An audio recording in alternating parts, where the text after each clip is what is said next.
Hey everybody, this is Rich. We started a few minutes early. Can you believe it? The reason that we have started this week's game of masks is that we have a little private scene. So for those of you who watched last week, unfortunately we did not have Andrea aboard. She was traveling across the United States, having fun, spending time with her significant other, and this was not quite as important. Or, maybe she just didn't want to log into Hangouts in her hotel room when she could be doing things like, I don't know, if you follow her Tumblr, you might see what her and a plastic flash might have been doing. So that is perfectly okay. And ended up that the middle section the session where we're like, I'm gonna tread water and not do this big dance until Andrea and, of course, Pixie are able to join us. That session turned out to be pretty awesome, and I hope you have enjoyed it. If not, jump back in the feed. Now, here we are. What we have is we're going to fill in that gap in this issue, in this very special issue.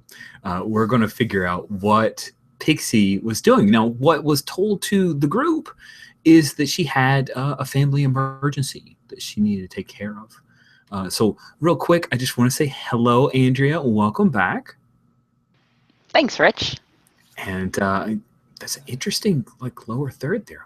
I wonder what that's about. Yeah, what is that about? I have no idea. All right, so we were going to pick up this issue of the Masks High School game.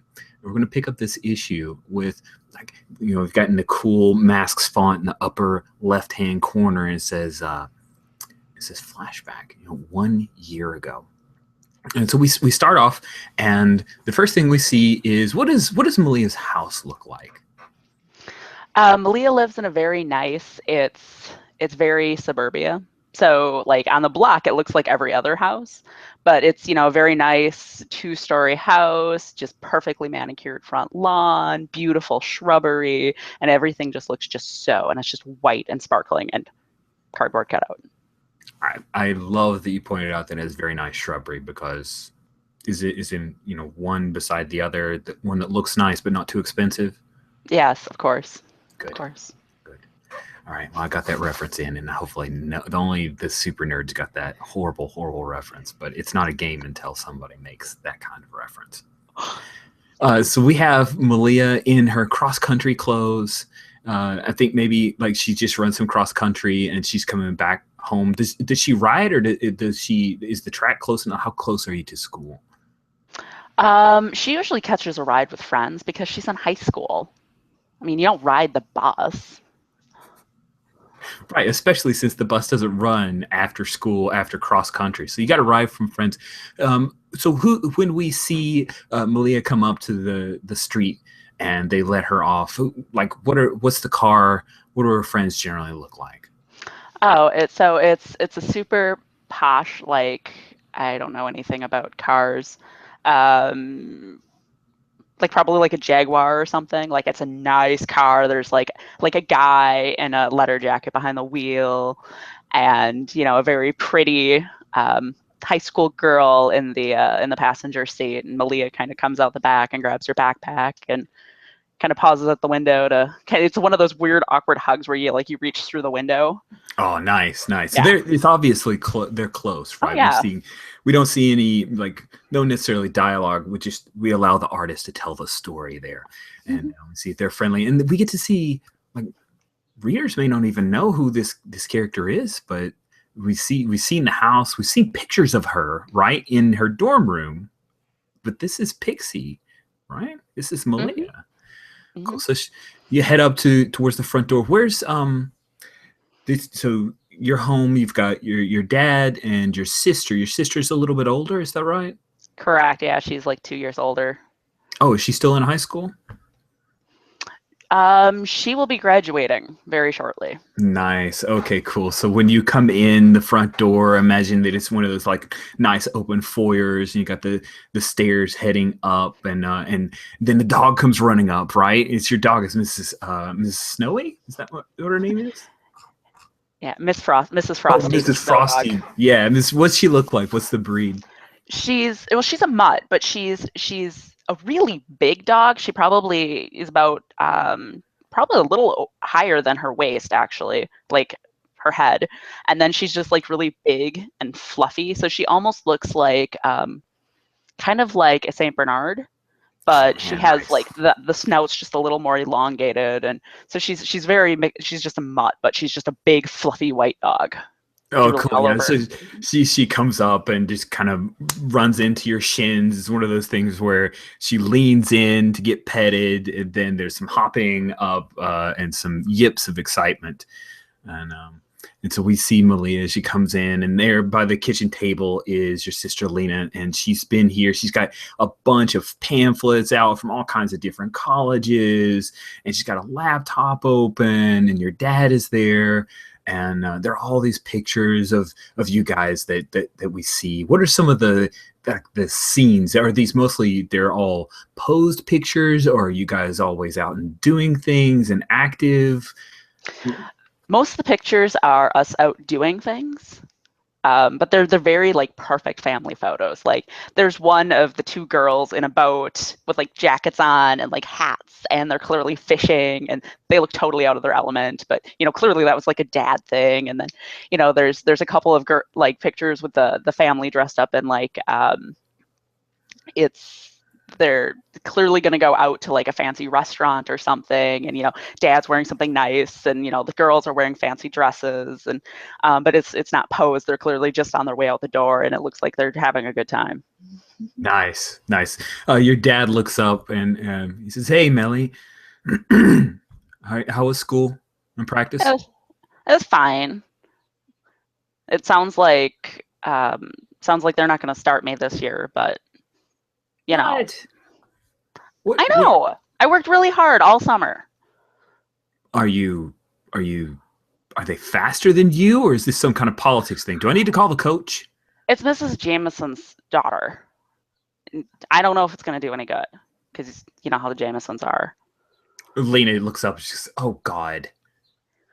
I know. What are you So, doing?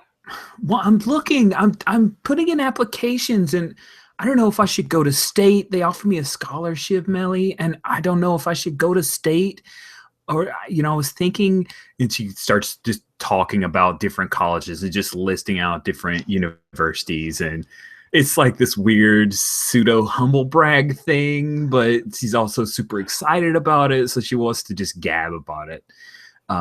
Who normally fixes supper? If Dad's home, Dad usually does it. He doesn't do anything overly fancy, but he's pretty decent in the kitchen. Nice.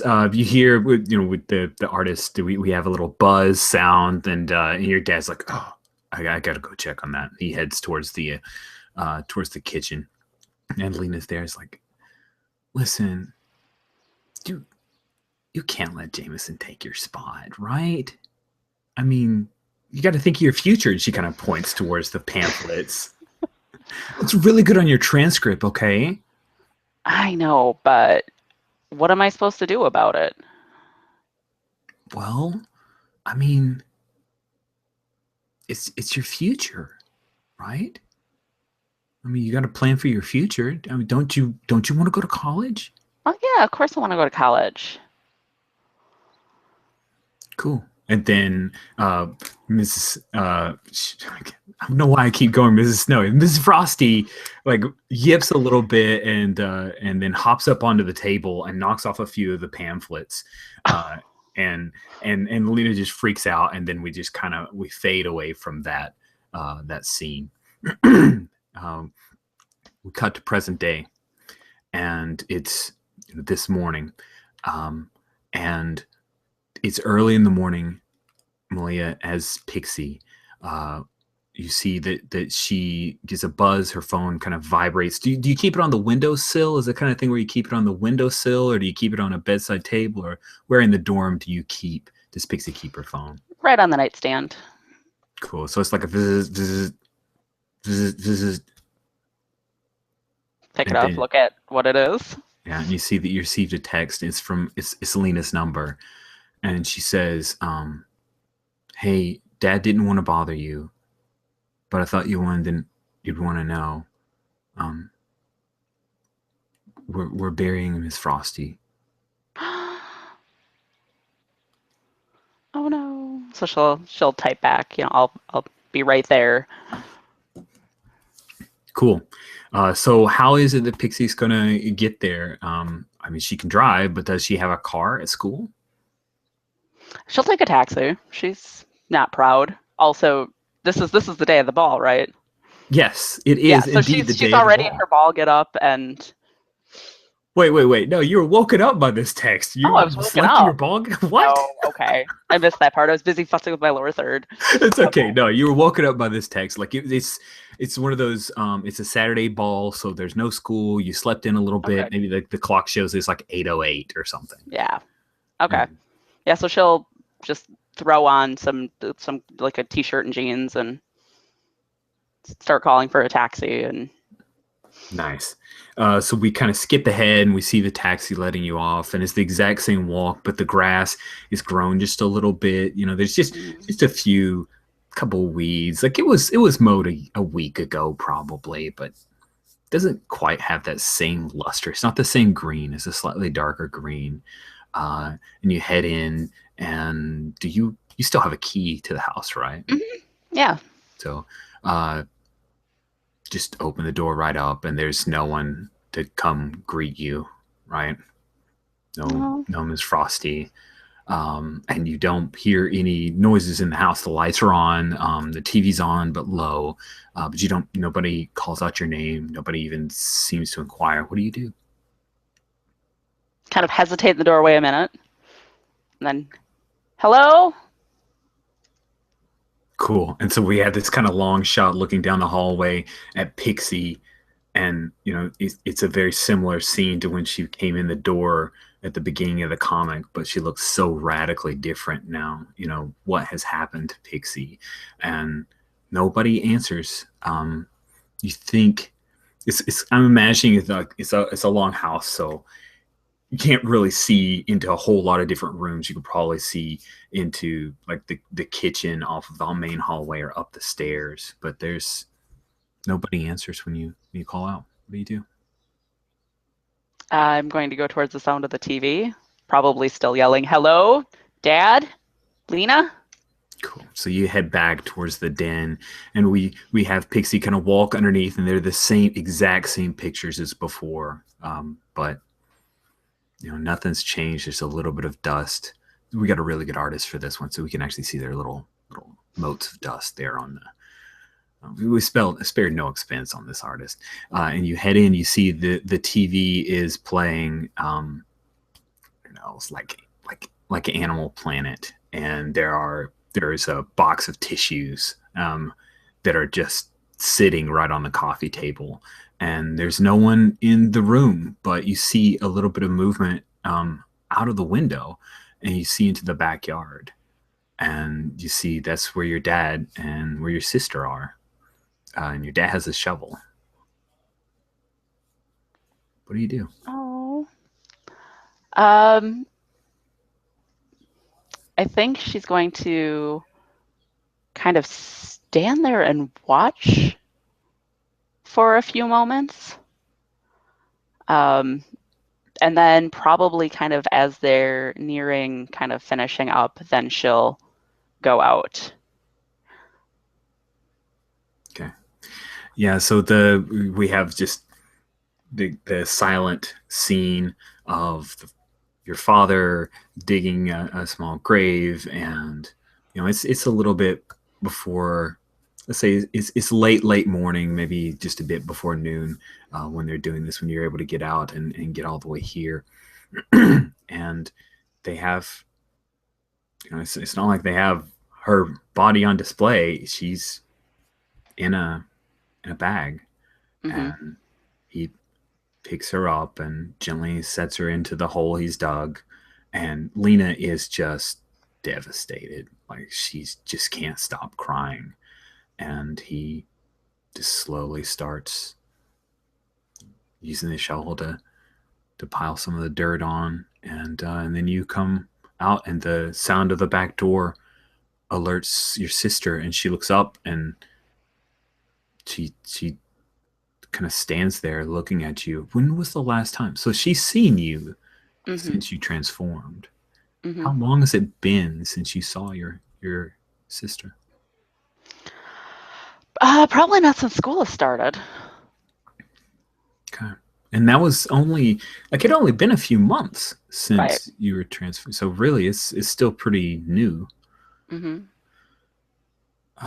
your dad, he notices that Lena's there in the door, and he kind of pats the shovel on the freshly moved dirt and stands up and leans on the shovel. Hey, Malia. Hi. What happened? And she's doing that thing where like she's got her kind of hands like kind of hooked in her pockets, and she's like she wants to go over and hug them, but she doesn't really have the courage to kind of like step into the family moment. Nice.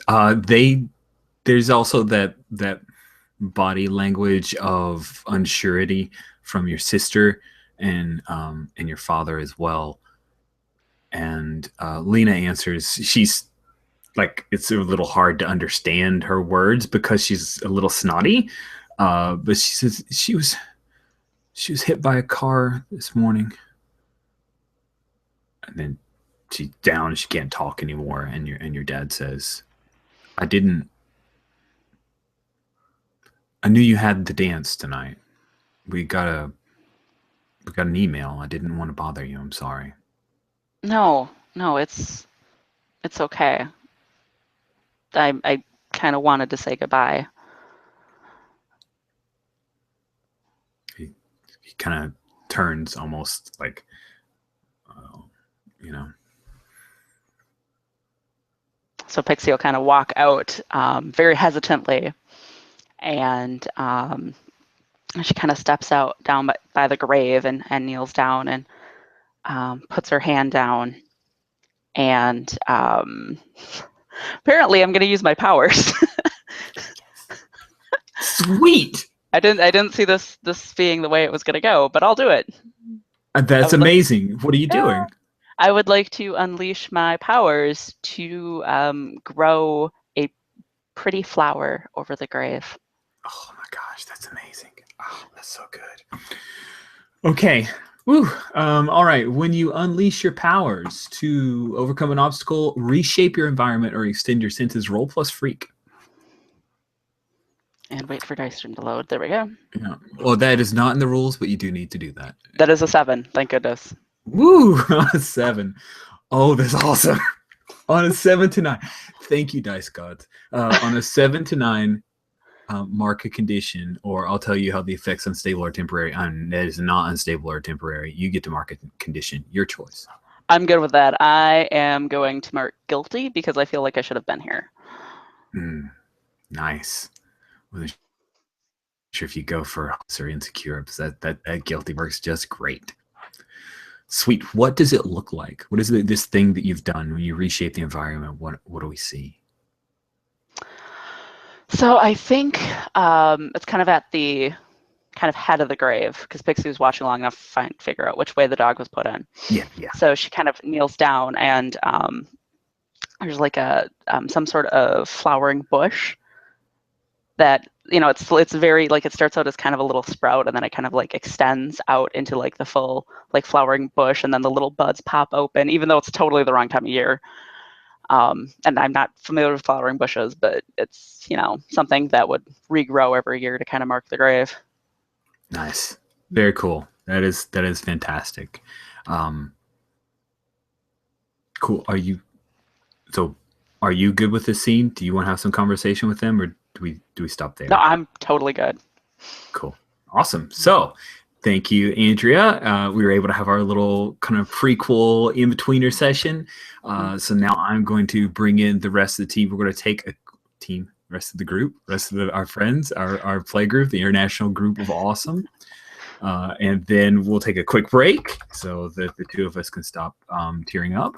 And then we will resume with a big dance, because only high school settings can allow you to do such wild shifts in tone.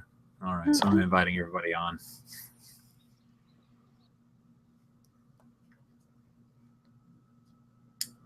I totally stole that plot from Strong Female Protagonists. If you don't watch that webcomic, or read that webcomic, it's amazing and incredible. I have the trade paperback that they released through a Kickstarter. Is so good. It's so good. Hey, Alex. Yeah, we were all watching. Sweet. Oh, that's the second person who joined and dropped. I wonder what's going on with Hangouts today. Google doesn't want us to be happy. Google Stop. wants us to remain sad forever. There's Will. Wow, I'm going to have to take a moment after that. Yeah, we're all going to take a moment once everybody joins. We'll take a moment. Just want to make sure everybody was joined before I stepped away.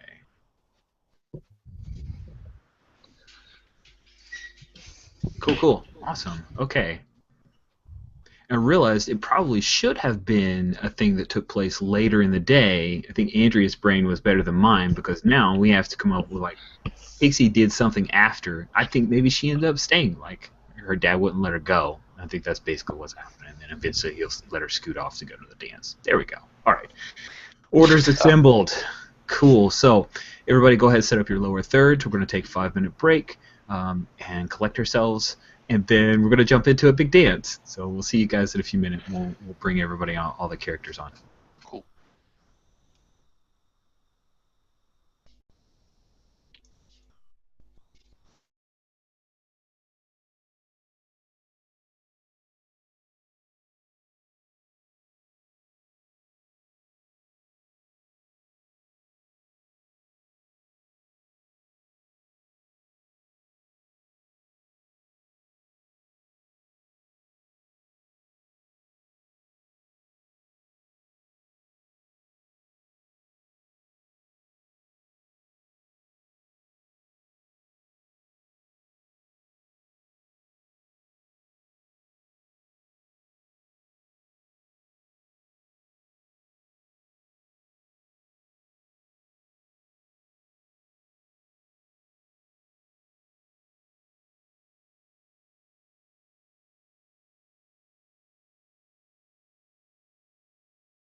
So last week's game, not only did I post about it on Google Plus, like one of the move series with Kid Ragnarok, not only did I post about it on Google Plus immediately, it is also one of my little highlights that I talk about on this week, episode 51 of the Gauntlet podcast. So if you're too lazy to go back and watch 2 hours worth of gameplay, which, by the way, you totally should, then you can at least listen to it in audio format as I gab on and on and on about how awesome last week's game was. And I think we started off relatively strong here. I know that Alex has a sick baby, so he may be in and out. And also, it's been a little less than 5 minutes, so there's no way he could have expected me to do that. Because usually when I say 5, I mean 7, and when I say 5, I mean 10. And I'm going back. There was a side chatter between the group who was watching poor Pixie have her heart ripped out. So at some point I'll get to go back and read all that. Oh, goodness. Looks pretty funny. Yeah, there we are. Sweet. All right. Cool. So let's introduce some folks. I'm going to skip past Alex. We already know Andrea's on, and now she will be playing Pixie. So let's see. Jan, how are you doing? And tell us a little bit about... Oh, are you eating? You want me to skip you? Give me a thumbs up if you want. Okay.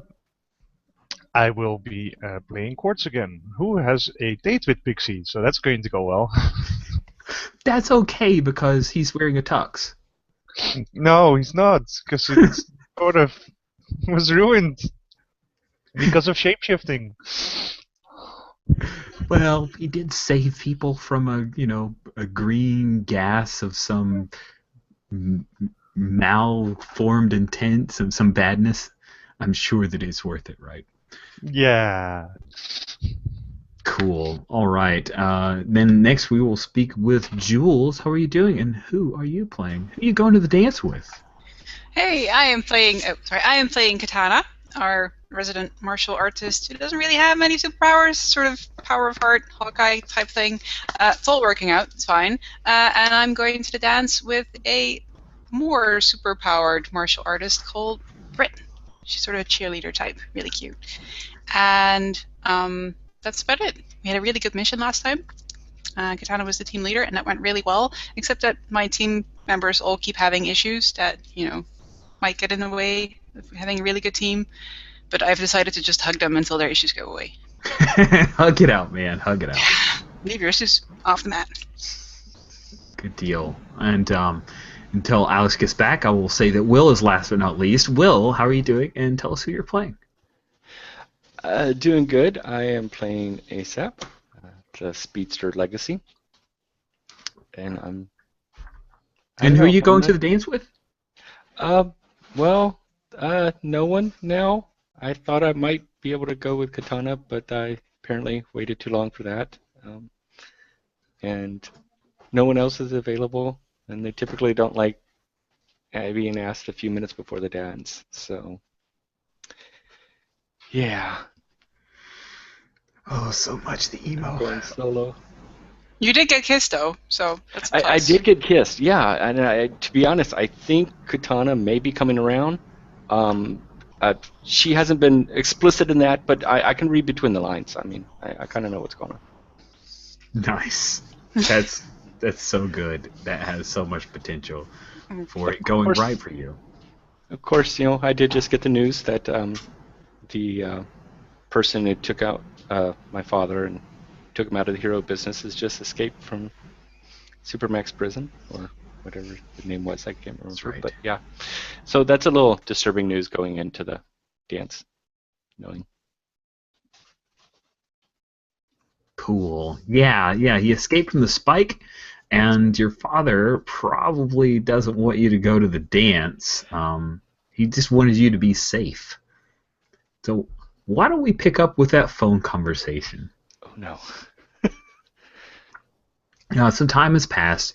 Again, if you remember, ASAP was interviewed by the press because he saved the President of Canada's life, and he was super heroic in every sense of the word.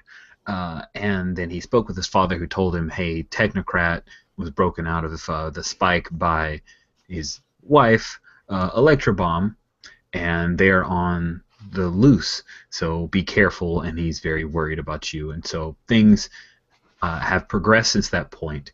And I think this will pick up with how did you guys get back from the Opera House to the high school, to Halcyon City High School? ASAP, you can answer that one. Did you just run, or do you think everybody took a van or Uber, or what? I think, do we have anyone old enough to drive? I probably would have run, but I don't know if the rest of the group would have had transportation. Probably imagine we just Katana's. take the bus back Go or bike. something? Oh, that's so cool. You guys are so low rent. You take the bus back. That's great. Cool. I think we have a random Alex. Alex, how are you doing? I'm good. Cool. I'll give you a minute to bring your lower third up, and we'll introduce KR. Awesome. So let's say the ASAP ran back and they took the bus. Is that fair? Yeah. Okay, cool. It was quite a sight. I love it. After you guys save people at the Opera House, do you then go like change out of your? Oh no, you weren't really even in Europe. So okay. Only I was in costume. Oh, you gotta keep it in your ring. So good. So let's pick up with Will back at the high school. Let's say you're in your dorm room and you get another call from your father. And yeah, so I assume you answer it, or do you answer it? Yeah, I answer it. Cool. So yeah, the phone rings, and it's your father's number, and you're your mother, actually. Oh, Jesse. hey, Mom. Hey, Jesse. How are you doing? Doing fine. Just kind of getting ready for the dance. Good. Good. So your dad's really worried about you. I did see you on TV, by the way. Excellent work. Really I know. proud. Wasn't that so cool? It was. Your father never actually saved the president of a country, just so you know. Oh, I didn't want to say anything, but that was just that was so cool, so awesome. And, I mean, the team was. I mean, obviously the team did it. I mean, we all did it, but but that was cool. It was very cool. I have to say, yeah, I've already seen it on YouTube as well, and yeah, so pretty awesome. There's even like a little Tumblr action. Not that you need to worry about PR. I'm just saying that it's there. Oh, okay. I haven't seen that. I'll have to check that out.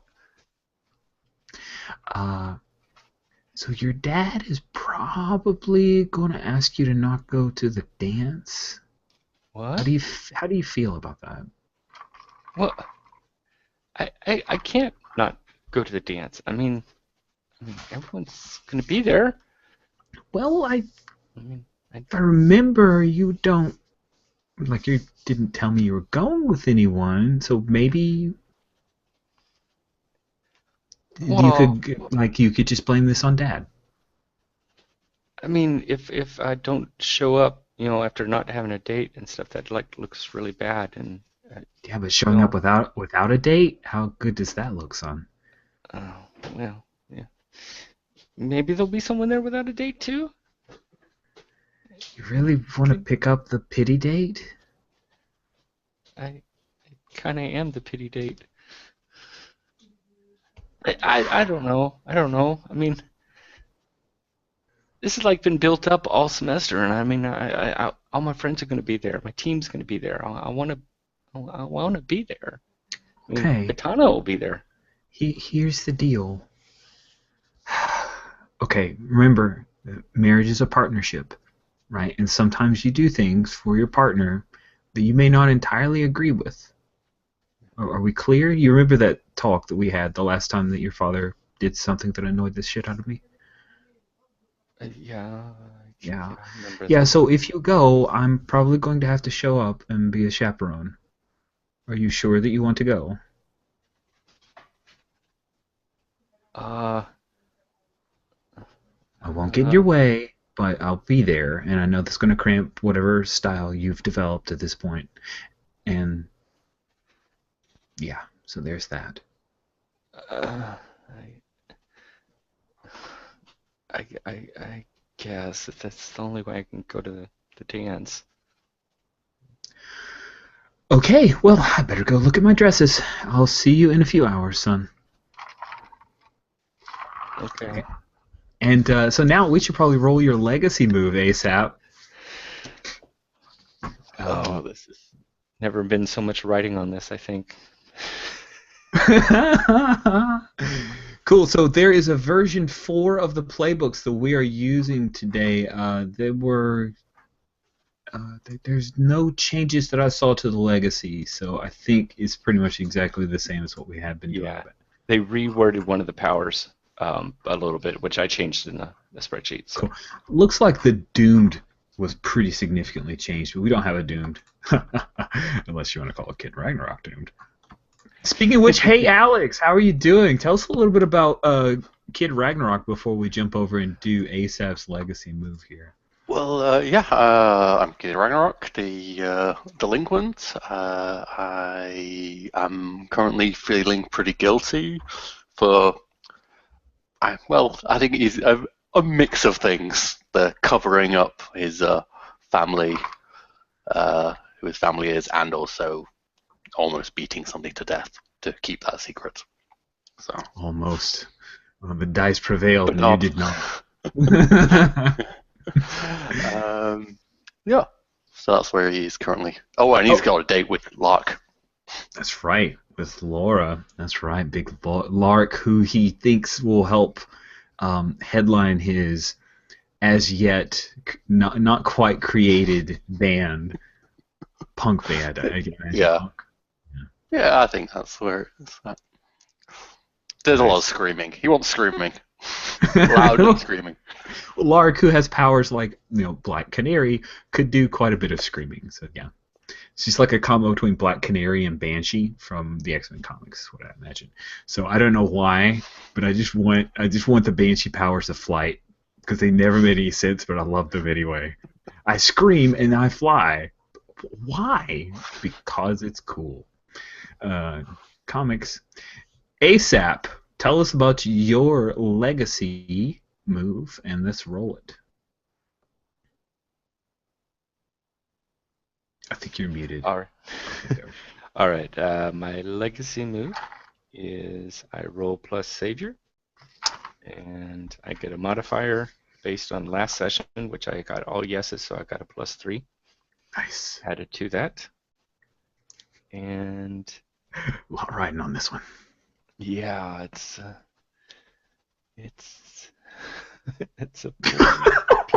+3 is 7. Is my Savior enough to boost that more? I don't think your Savior is enough to boost it to a 10, but it is a mixed success. Yeah, it's a success. Plus a 9? 9. Just there. Now, if you would act selfishly somehow, you can steal that one from the pool.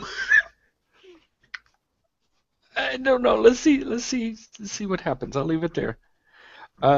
So on a 7 and 9, one of my a member of my legacy is upset with my most recent action and will make their displeasure known. It does not bode well with my mom coming as a chaperone. Or I guess now my ring is also part of my legacy too. That's right. The ring, the amazing Antonio, your mom, your dad. Yeah, you got a long legacy there. Fantastic. Cool. Okay. Don't think we have any other start of session moves other than the legacy, correct? Good deal. All right. So, Katana, do you want to keep the team pool, or do you want to designate somebody else to keep track of the team pool? Ooh, I totally want to designate someone. Who do you designate to keep the pool of teams? What do you ASAP.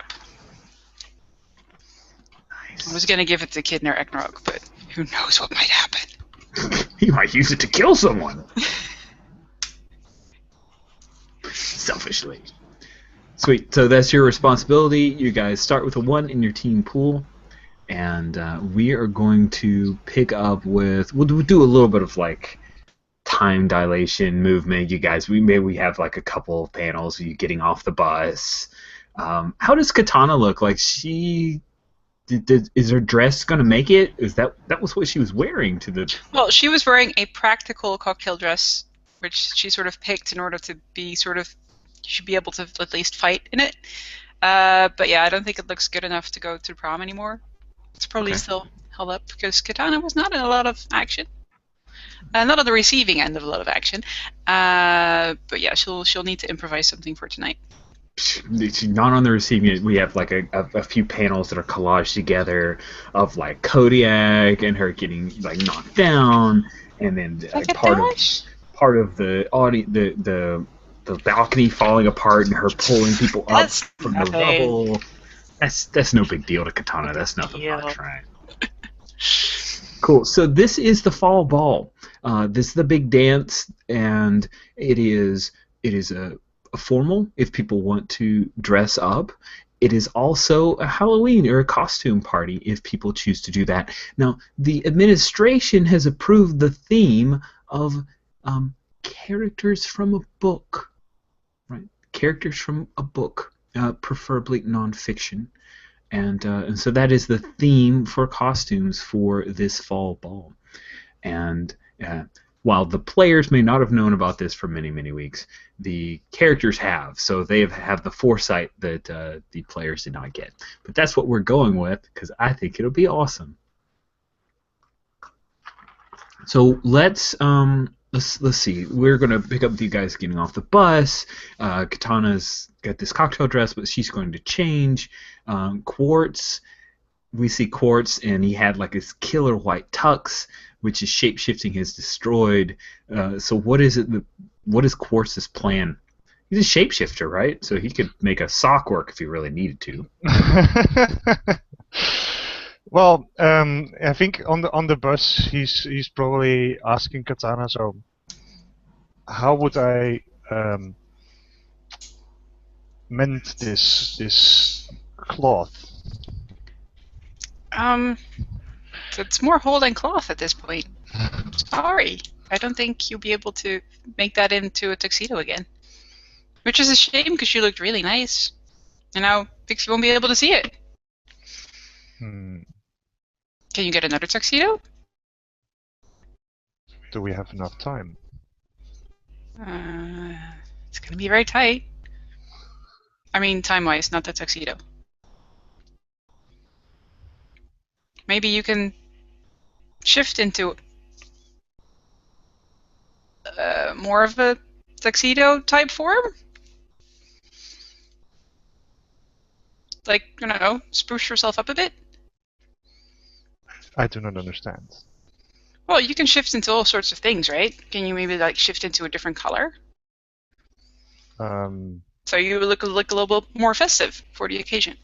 No, the colors are not something I choose. They come and go. Ooh, could you like shift yourself into like a crystal tree so you guys could go as a tree couple? That's good, right? Yes. How would I walk? With your tree legs. I see. I think ASAP has an issue on this. ASAP? ASAP is running. Oh right, he's running. I'll text him. Well, he's already there. I mean, you guys you're arriving on the school grounds. Like, we'll just say that. Yeah, you can call ASAP. Hey ASAP, what's that comic with the walking tree person? Oh, is it like Swamp Fever or something? Yeah. Issue 6 is where they get back into the backstory and describes his locomotive powers. Yeah. Do you have like a picture that we could show Quartz? Not with me, but back. I got it in my box at home. Okay. Or in the dorm. Are you okay? What? Yeah. I'm good. Oh, good. I was worried about you there for a second, buddy. Give him a friendly French on the shoulder. Oh, thanks. I was worried about you too. Why? Well, I mean, because everything happened so fast, and you're part of my team, It's good to be part of your team.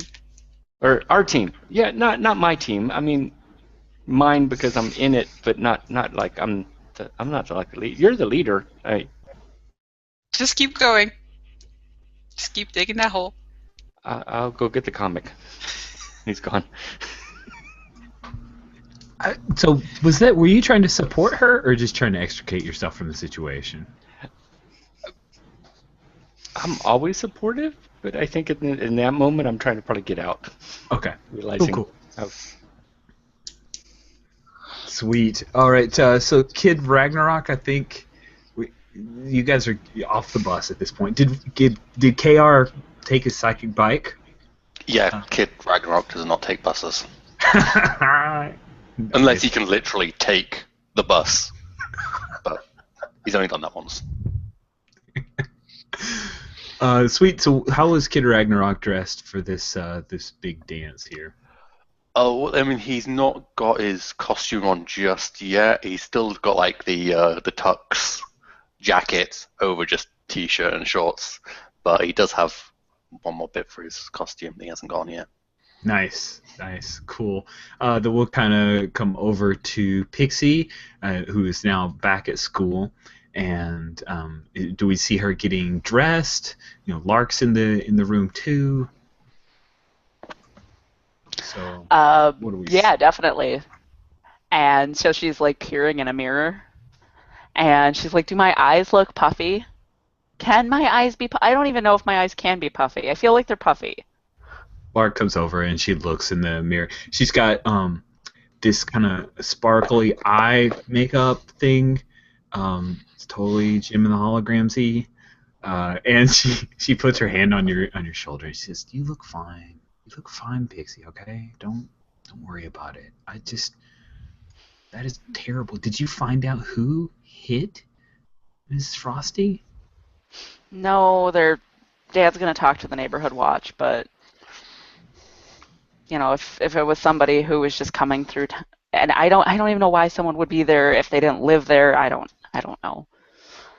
Well, there's lots of powers here. I'm sure we could find somebody who could find out. I know a couple of guys. So if you want to go find out who did it and maybe take care of it, we could do that. It'll make you feel better. That would be so cool. And she's starting to tear up again. Oh no! And she pulls like a couple tissues, and yeah, she's got this like pink plastic guitar that's strung over her back, and these huge shoulder pad things going on in her dress. She's totally Jim the Hologrammed up. So yeah, so that's cool. She will help comfort you a little bit. So. See, Quartz, you talked to Katana about what is it that Quartz is going to finally decide on? Are you going for this swamp fever thing? As soon as Asa presents me a picture, then Quartz will change into the shape, or approximately the shape that's, because of course it's a 2D image, so it's going to be a little bit awkward, but he'll go for a shape that's somewhat like that. And Nice. then, of course, he's still made out of crystal, so it doesn't look quite right. To go for some kind of amber look or some kind of... Yeah, that's probably not going to work incredibly well. Perhaps some paint? Maybe he should get the picture and show her the picture. This is what I want to look like. Yeah, do you think that he could unleash his powers to change how the crystal looks? No, he doesn't. He can't change the color. Okay. Sweet. That's something that was so already. No, that's good. That's good. But That's it has perfectly to fine. be, it'd have to be painted. Body paint. That's the solution here. Who is he going to approach about getting body paint, or is that just something he has? No, he's just probably bringing it up as ASAP and Katana are there. Like, I cannot approximate the colors of this person. Is that really important? I mean, you look good. You look like a crystal tree. Do you want to be the exact right color? If this is sufficient, then this is also okay. You're probably just nervous about your date, and that's why you were like OCD stressing about your outfit. I do not understand. Which part? All the parts? Indeed. Well, you look fine, and Pixie will love it. Very well. She will appreciate that you will have gone to the extra effort, and there's no way we're painting you. I do believe that my initial efforts was more than this. Well, yeah, the tux look nice, but it's not about showing up like picture perfect. It's about going there with your date, and then you're sort of admitting that you like each other. I see. Very well. Are you getting her a corsage? Because that would be super cute. I do not know this word. It's like the flower. You can around your wrist or something. I'm confused. Why would I bring her a flower? She has quite a lot of control over flowers. Well, Flowers come to her. I do not need to bring them. Nisab, help me out here. It shows that you thought of something for her, and you like specifically picked it out for her, or at least, I mean, I've got an extra that I'm not going to be using after all. But I mean, I could loan you mine if you don't have one. That is much appreciated. Here, hold on just a second. He's gone and then comes back with corsage. See, you could use this. Thank you, friend ASAP. Were we supposed to get those? Should I have got one of those? Well, it's tradition, but I'm not sure if Lark cares a lot about tradition. Huh. Which way are the gardens? Back in a sec. Rags goes off to just find a plant of some kind. Nice. That's just crazy.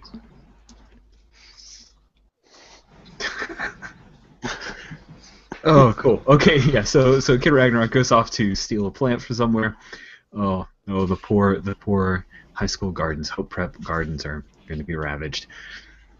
Pixie, you were you're working with Lark. Lark actually would have come over from her room because she rooms with Jesse with Katana. And Wendy Wither comes out of the shared bathroom, and she is dressed. What? Oh no, sorry. Yeah, it is a shared bathroom. Sorry, I was just looking at the map. Rich thought he misremembered, but he remembered correctly. She comes out of the shared bathroom, and for those who don't remember, Wendy Wither is the girl who always looks like she doesn't want to be there and hates everyone. She's in a containment suit, and nobody really talks about her powers and why she has to be in a containment suit.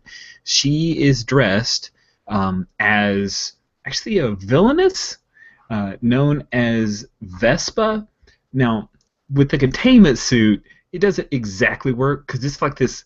Her containment suit is kind of a bright yellow thing, and so she's used some like black tape and like try to look like Vespa. This is the inspiration, but trust me when I say it does not look quite right because it's just the idea that all of the yellow bits are kind of poofy. And because it's part of the containment suit coming out, and she doesn't exactly have the body to fill it out because she's like a really skinny young girl. But the fact that she had to put black tape over the mask part of her, which is just like a astronaut bubble helmet type deal, and then the hair is just fixed to the back of her head at the back of the bubble, so it looks kind of awful, but the wings look all right. But yeah, that's how Wendy Wither has decided, or Wendy Sumner, Wendy Wither, being her given by other people name. So that's the name. That's who she's decided to dress as, is Vespa, who is a villainess, but at least in the comics and real life, she looks pretty amazing and has powers of flight and some other like shock powers. So she comes out and she doesn't even look at you, Pixie or Lark, and just goes and grabs her purse and starts to head out. Oh, Wendy, are you going to the ball? She stops and turns around. Well, I didn't think it was optional. Oh. Well, what are you going as? Looks cool. Vespa. Have you heard of Vespa? She's a total badass. No. Should I have heard of Vespa? And she's looking questioningly to Lark. Lark's like, hey, that's the girl, she's like a thief or something? And Wendy says, no, just whatever. Do your research. Ask ASAP. He'll know. And she turns. Are you going with ASAP? No. God, no. He just knows a lot about, heroes and villains and stuff. She's not. Oh, God, just whatever. And she grabs the door and opens it up and starts to storm out. And it slams the door. And Lark's like, oh my God. I hate that girl. I don't know what her problem is. I mean, sure, she's stuck in a bubble. She's a bubble girl. But still, do we have to suffer for it? Should try rooming with her. God, I know. Maybe we should swap. Katana, she gets along with everybody. You could totally room with me. I have a corner. It's awesome. Speaking of which, I think Katana's knocking at the door. Nice. Guys? It should be open. Sort of come shuffling in. And she was like, can you, you're girls. Thanks. I need a little bit of a makeup tutorial. And I looked on YouTube, but there are like a gazillion. And those people were all talking really weirdly. Could you help, please? Pixie? Yeah, sure. Pixie will. Yeah, that sounds great, Katana. Maybe we should work out a trade. Have you ever thought about swapping rooms? Not really. Well, I was just thinking that, our corner room actually has less square footage, and Pixie could use more sun, the tree stuff, that maybe you would swap, and you could room with Wendy. She's never here. Right, Pixie? Well, I mean, she's sometimes here. Okay, well, sometimes here. Anyway, have a seat. We'll get to work on you. You should think about it. I'll think about it after the prom. Okay, cool. After the prom. Sounds fair. I mean, right? We need to concentrate. By the way, are you wearing the same dress as Britt? Because she mentioned something about matching dresses. As in, a good thing or a bad thing? Well, she mentioned that it would be fun. She wanted me to match with her. And that's not going to happen. But I thought maybe since, you two are going, that she would ask you to match. She didn't ask you to match? Mm-mm. Now you're making me nervous. No, that's good. That's good. I tried to talk her out of it because it is basically the stupidest idea I've ever heard. So I'm sort of looking at Pixie pleadingly because I'm really bad at girl talk. I'm like, what is she? Is she making fun of me or not? Oh. I don't know. Does Lark have influence over you? I don't think she does. No, she doesn't. No, she doesn't have any influence over you. So, what if she I think she's. So she doesn't know when somebody who doesn't. Yeah. So the only time that she could really affect you as if she had influence over you. She's Oh, not an excellent. adult, so Then she's I'll just talking smack. Okay, then I'll just ignore. Awesome. So Pixie, are you good with helping Katana with her makeup? And what is Katana yeah. dressing as? Yeah, that's a problem. She doesn't really have anything figured out yet. Nice. Well, we can't match the makeup unless you're in costume. I mean, what if we like highlight you with like blue and then you decide to wear pink? Disaster. Okay, forget about the makeup. They'll work on the. Yeah, you're right. Hate girl stuff. And she sort of walks out again. Nice. Cool. So let's cut back to ASAP. Once you have the little conversation with helping out with Quartz, where's ASAP headed? I'm probably going back to my dorm to try to figure out which costume of the Silver Sabers. Awesome. I have been waiting for this moment for a while. You walk into your room. Now, this is a brief reminder. It has been months and months since we've last played, but ASAP's roommate his name is, well, he calls himself Chessmaster. He's a hyper intelligent guy. Meng Min Ki is his actual birth name, and he is seated at his desk with a mirror. And when you walk in, he is putting on the finishing touches of having completely shaved his head bald. And you see that he is applying this little gray kind of Fu Manchu mustache, and then like a little bit here. And you see that on the desk is this weird little apparatus. And he looks up and looks through the mirror and sees you. He's basically like putting this white frosty stuff on his eyebrows, and he goes, "Hey, Jesse." Oh, hey Ming.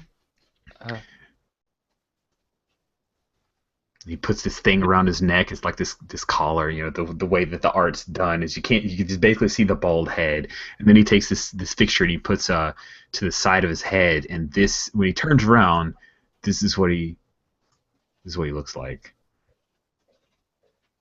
Oh no. Yeah, I mean, it's obviously your roommate who's in a costume, but he has decided he would like to dress like technocrat. So he smiles really wide and he says, "Is this not the best? There's like 4 books written about technocrat." Eh?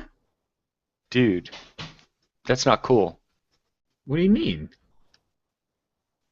I mean, there are a bunch of supervillains that are going to be there. Not real, like guys dressing up.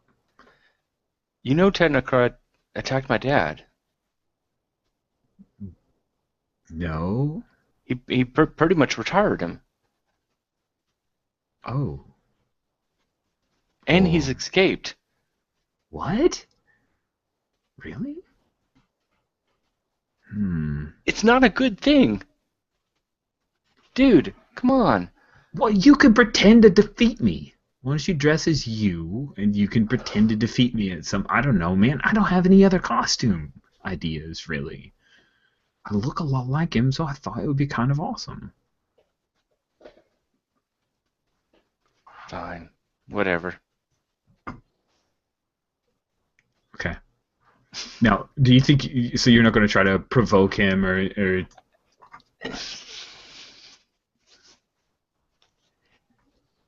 Wow.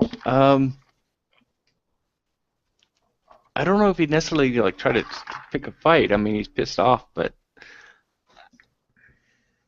I mean, especially with his uncertainty, I don't know that what ASAP thinks he could do, other than be angry. Okay. Yeah. Okay, fair. I'm just trying to make sure that we engage the mechanics whenever there's a good opportunity. So. Yeah. Sorry. No, it's okay. It's okay. I feel like I should be like hitting you guys with mechanics right now, but I mean, it's not exactly, because none of these are adults. So I put myself in an awkward situation in running into high school, haven't I? It's my fault. I should have more adults show up. Sweet. So yeah, so you have this weird, awkward conversation with Chessmaster dressed as Technocrat, and he seems like slightly like, hey, this is a bad idea. And you think he was probably lying about not knowing about your dad, but because he is hyper intelligent, but he played it well, so at least he has the decency of lying effectively. So Quartz, you are able to put yourself into a tree-like state, but you look like a crystalline tree. When are you going to pick up Pixie? Exactly on time. Nice. Nice. Cool. He'll Okay. probably be standing in the hallway staring at the clock. That's awesome. And then, like, when he has 10 seconds to go, he starts moving towards the door. Oh, that's cool. That's cool. So yeah, we'll have the shot of Quartz watching the clock. Then we're going to cut to outside with Kid Ragnarok. Kara, yeah, you're looking for some kind of flower. Yeah, just something that looks vaguely pretty and that isn't is fairly intact.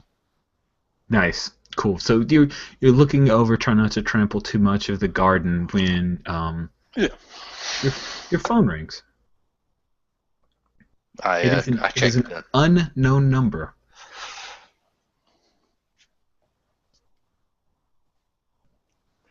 He kind of stares at it for a while and then just kind of puts it to his ear and clicks answer, but doesn't say anything. Ragnar, are you there? It's your mother's voice. You're not even going to answer the phone.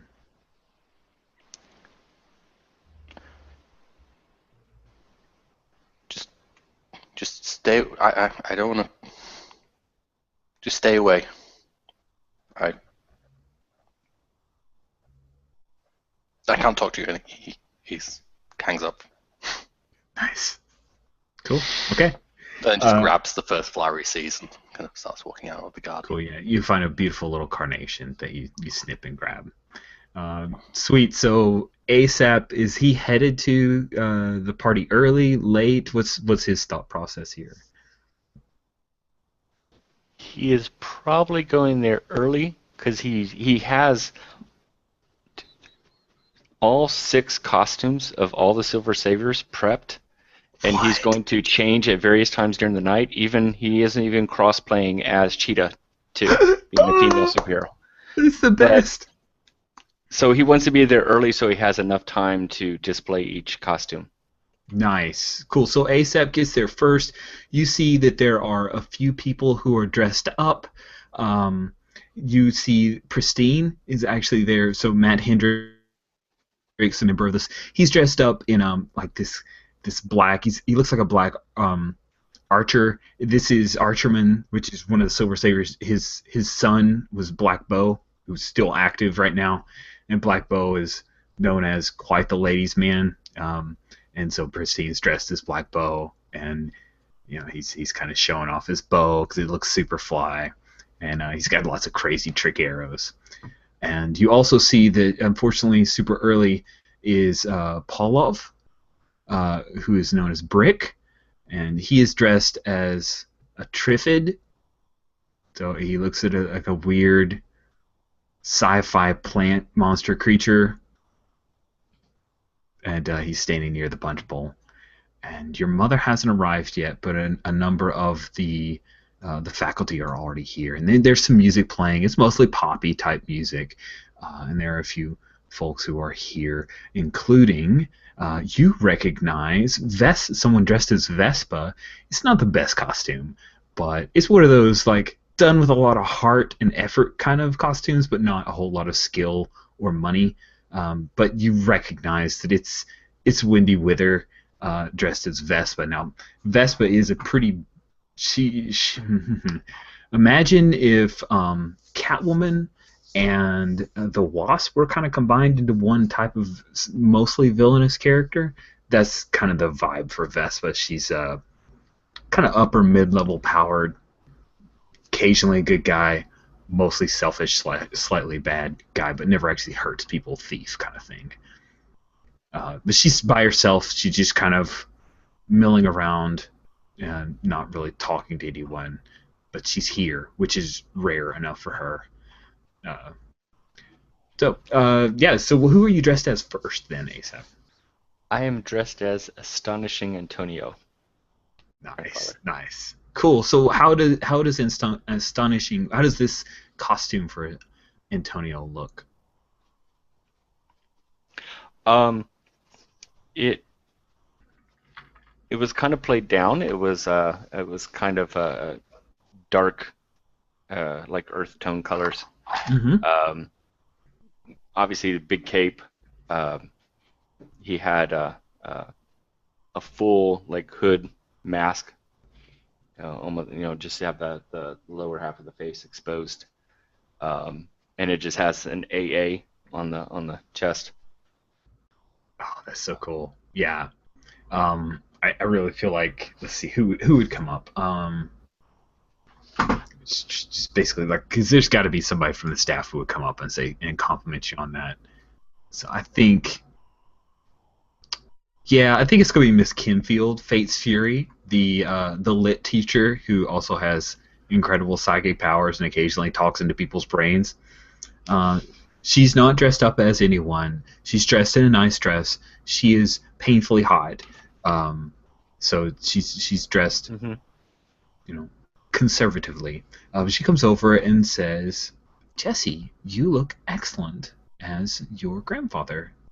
What a great idea." Oh, thanks, miss. I thought I'd try to do him the honors. Absolutely. Well, I hope you have a really good time, and I'll be minding the punch bowl. Your mom is coming. Did you hear? Yeah. She said she'd be stopping by. Cool. He's I kind just wanted to of warn you. nervously looking around, hopefully no one overheard, that his mom's come by. I know some kids get the legacies are a little nervous when their parents come around, but don't worry about it. I mean, I had a team up with your mom, and I thought she was great, and I'm sure she will be really cool here. Okay? Okay. Sure. Cool. Is she lying about having had a team up with your mom?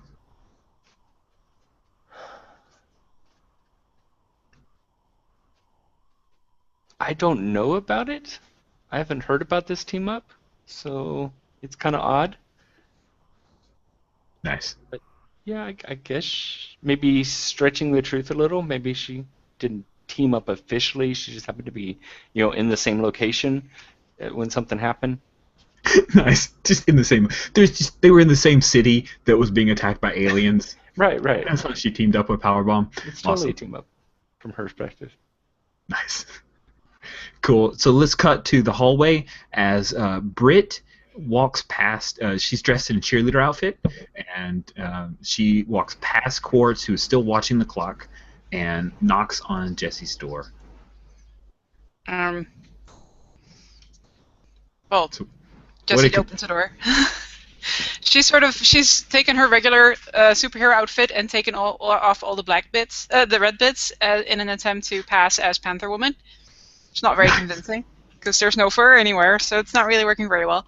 And she's like holding a makeup brush, sort of as you would hold like a small knife or something. So that's also not really helping. And she's like, "I'm almost done." Oh, You look yeah. great. I totally didn't know what to wear, so I just went with this because it's comfortable. I'm sorry. Is this okay? I thought about like trying to do up a thing where I could be your sidekick. I could be the scabbard.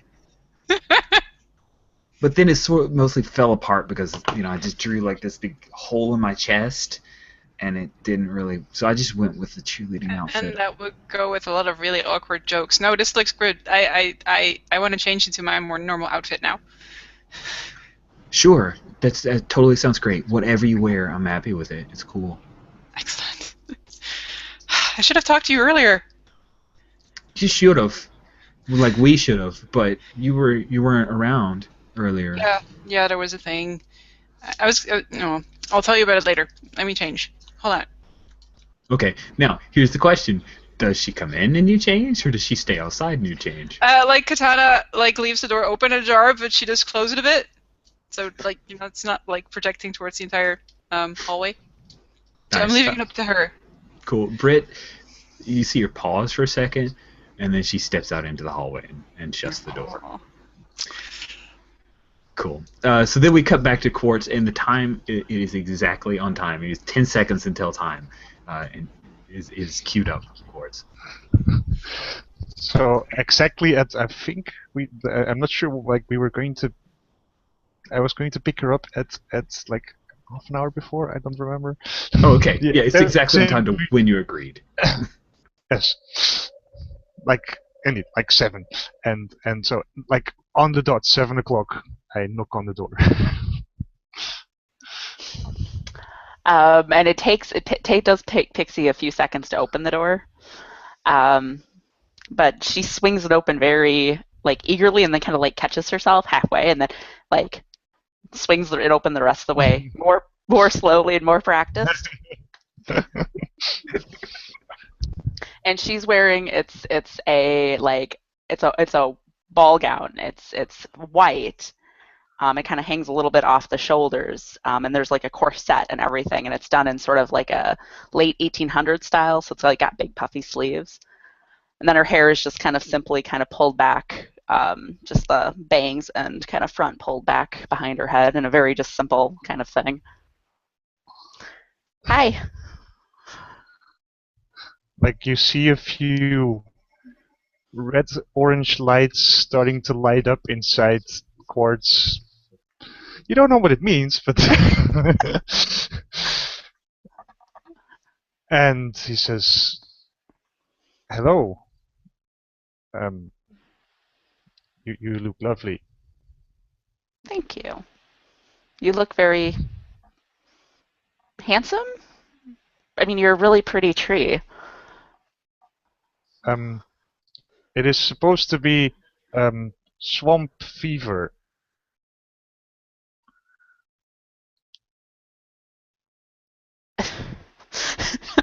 And Pixie looks kind of taken aback, and there's a little thought bubble, isn't that the name of a sexually transmitted disease? Oh, okay. You can tell me all about who that is on the walk over. I am afraid I do not know much about him. It was not my original intention. However, my original costume was sadly destroyed by myself. Oh, well, you look good. And we kind of Thank match. That's neat. I'm Christine from Phantom of the Opera. Oh, sorry? I'm Christine from Phantom of the Opera. I yes. You don't know what doesn't that is, want- do you? I'm afraid I do not. It's okay. We Yes, should watch it wait. together sometimes. What? He holds out the corsage. Oh. I believe I should give you this. Wow, thank you. And she holds out her wrist very expectantly. He's initially still holding it This is the part but where you I put it on. think I think he's sort of catching on to it and then he sort of has to work out how it works, and it's super awkward. It's how does this wouldn't fit? Yes, you can. Yes. So it takes him about a minute to put it on. She watches patiently with a very bemused expression. Nice. Oh my goodness. Yeah, is this so? Are we doing any alien ways related stuff here? Our outsider friend. Well, I'm not. I'm actually not disregarding or undermining the customs. I'm actually trying to true. live up to them. That is very true. Okay, cool. Yeah, you're not openly disregarding or undermining anything. You're fitting in. Okay, cool. Cool. I do forget about that move a lot, but I think in this situation it's not appropriate. Cool. All right. So once you get the corsage on Pixie, I guess it's time for the two of you to head to the dance, which is being held at the gym. Mm-hmm. Cool. So yeah, does Quartz offer an arm to Pixie, or is that something he'd know to do, or? No, he doesn't. I mean, he doesn't know, so it's like he wouldn't. Is this something where Pixie would slide up and slip her arm into his, or does she just let it go? I think once they get out of the dorm and they're kind of on the sidewalks in between the buildings, she might grab a limb because he's a tree man. Huh? See what I did there? Nice. That's clever. All right, cool. So the two trees have grown together, and the two of you are headed to the gym. So we'll swing back to Katana, and then we'll catch up. Because I mean, Kid Ragnarok's not going to be on time anyway, right? Who thought he would be on time? So we'll swing back to Katana. What does she end up doing for her final dress type thing? I think she'll just wear her own superhero outfit. She's pretty comfortable there. Awesome. Oh, that's cool. Yeah, so sweet. Yeah, you get dressed. Does she put on the mask as well? Mm-hmm. Does she wear the katana or not? Very, very tempted, but I guess it's not good for dancing. So she's sort of like putting it back. Oh, that's awesome. She Stand. puts the ring sword on the stand. Yeah. That's awesome. Cool. You open up the door and Britt looks at you and she goes, "Oh, thank God." What? No, I just really like that outfit. Okay, cool. Well, then we can go. Cool. And so she reaches a hand out to, she'll reach a hand out to you. It's not really like arm in arm, just more of a, like she's going to reach to hold your hand. Okay, that sounds good. She'll take a hand. Awesome. You guys close the door and you'll head to the gym as well. And then we swing over to Kid Ragnarok. How is the Kid Ragnarok plans to pick up Lark? I think in a kind of slight mirroring of Quartz's thing, he's like waiting for like a fashionably late point, like just down the hall, like also watching the clock and like, because he doesn't want to wait too long, but also he doesn't want to be, don't want to be too early. It's, I think after maybe half an hour, he's like, okay, and then he kind of like forms his bike and then just kind of rolls down the corridor in it, kind of, and then Nice. and then like deep breath, knocks on the door, and it doesn't look at the door as out. It's just.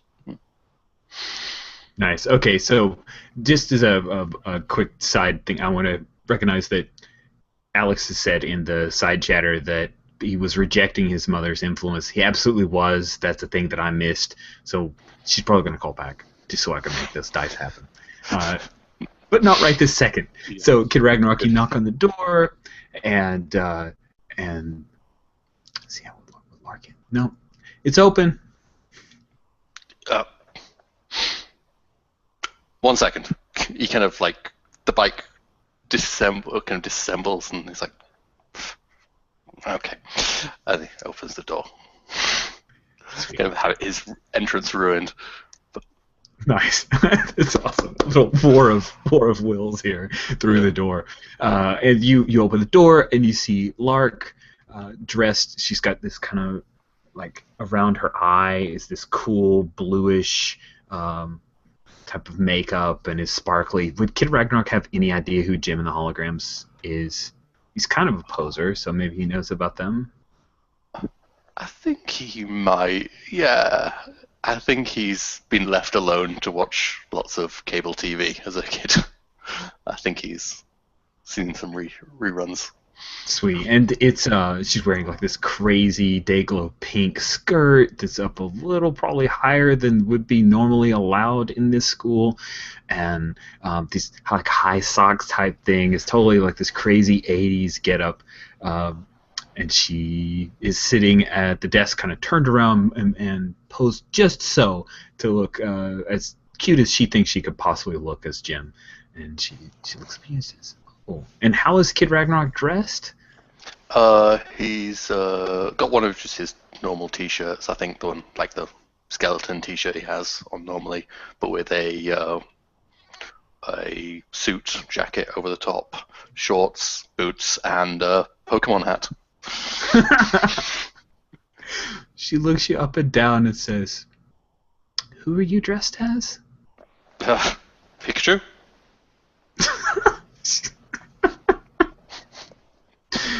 She stands up and walks over and says, "Okay, that's pretty great. I'm not Ash." You are not. And he kind of like nods appreciatively. That is a good costume. Thanks. I'm a huge fan of Jim and the holograms. They were pretty much, well, fabulous. So, and she's a pretty decent singer. So, you know. Nothing on you, I'm sure. He's trying to pull out all the charm. Nice. Yeah, she's... Thank you. So, do you want to go? Or do you want to hang out? Oh, wait. And he kind of like checks his pockets and then pulls out like in the fist. Flower.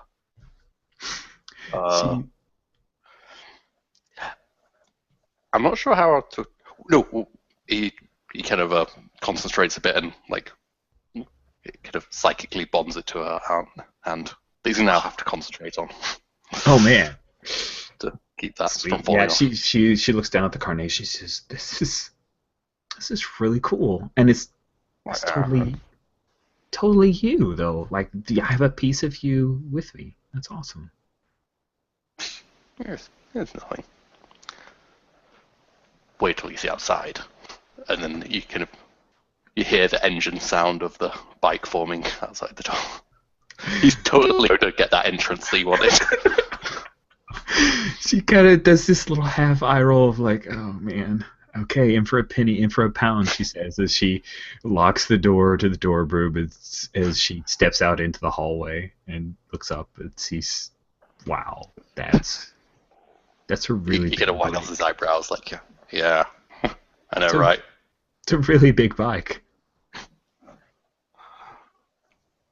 We're going to enter in style. That sounds fun. He gets on and pats behind him. She says, "You know, at some point I'm going to drive this. I'm going to drive this bike, and you're going to ride behind me, right?" We'll see. Would it work for me? As long as I'm with you. All right, that works. And she slides it behind you and puts her arms at your sides, and you can feel, kind of her warmth. And you guys take off. So let's skip ahead to the gym. It is the gym is done up. There's all kinds of music. Not all kinds. There's one kind of music, but there are all kinds of decorations, and the music's being piped in. It's very lively. A lot of dance music, modern, like Icona Pop and some Britney Spears and Kesha and some YouTube star type stuff that's mixed in as well. So it's mostly pop songs with lyrics is generally the background here. All modern stuff. And we've got a number of people who are all dressed up. There's some people who are dressed as actual like characters from books, but most people are dressed up as supervillains and superheroes. You've got some examples. You heard before Black Bow, and the unfortunately dressed as Technocrat, and the only person who's not dressed up at all and not really dressed. well, no, she's dressed nice, is Leah Henson, also known as Armature. You guys remember she's the person who has the cybernetic replacements for 3 of her 4 limbs due to an unfortunate accident. And she has modified, as a reminder, she's modified some of Technocrat's technology to give her control over the limbs that she's created. So she is considered a genius-level inventor, and still goes to this high school and is your RA for this part of the dorm. There are probably 100 or so kids who are here right now, some milling in and out, and quite a bit of activity. The dance floor does have some people on it. So when Katana and Britt and Quartz and Pixie and Kid Ragnarok and Lark all arrive and in turns, what are the first things that we see? What does Katana and Britt do when they first arrive?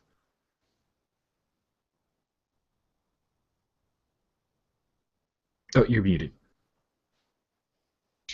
Well, because they're not really dressed up anymore, they've taken all of the tension out of it, so they're going to be like those kids at a dance who don't really give all that many fucks.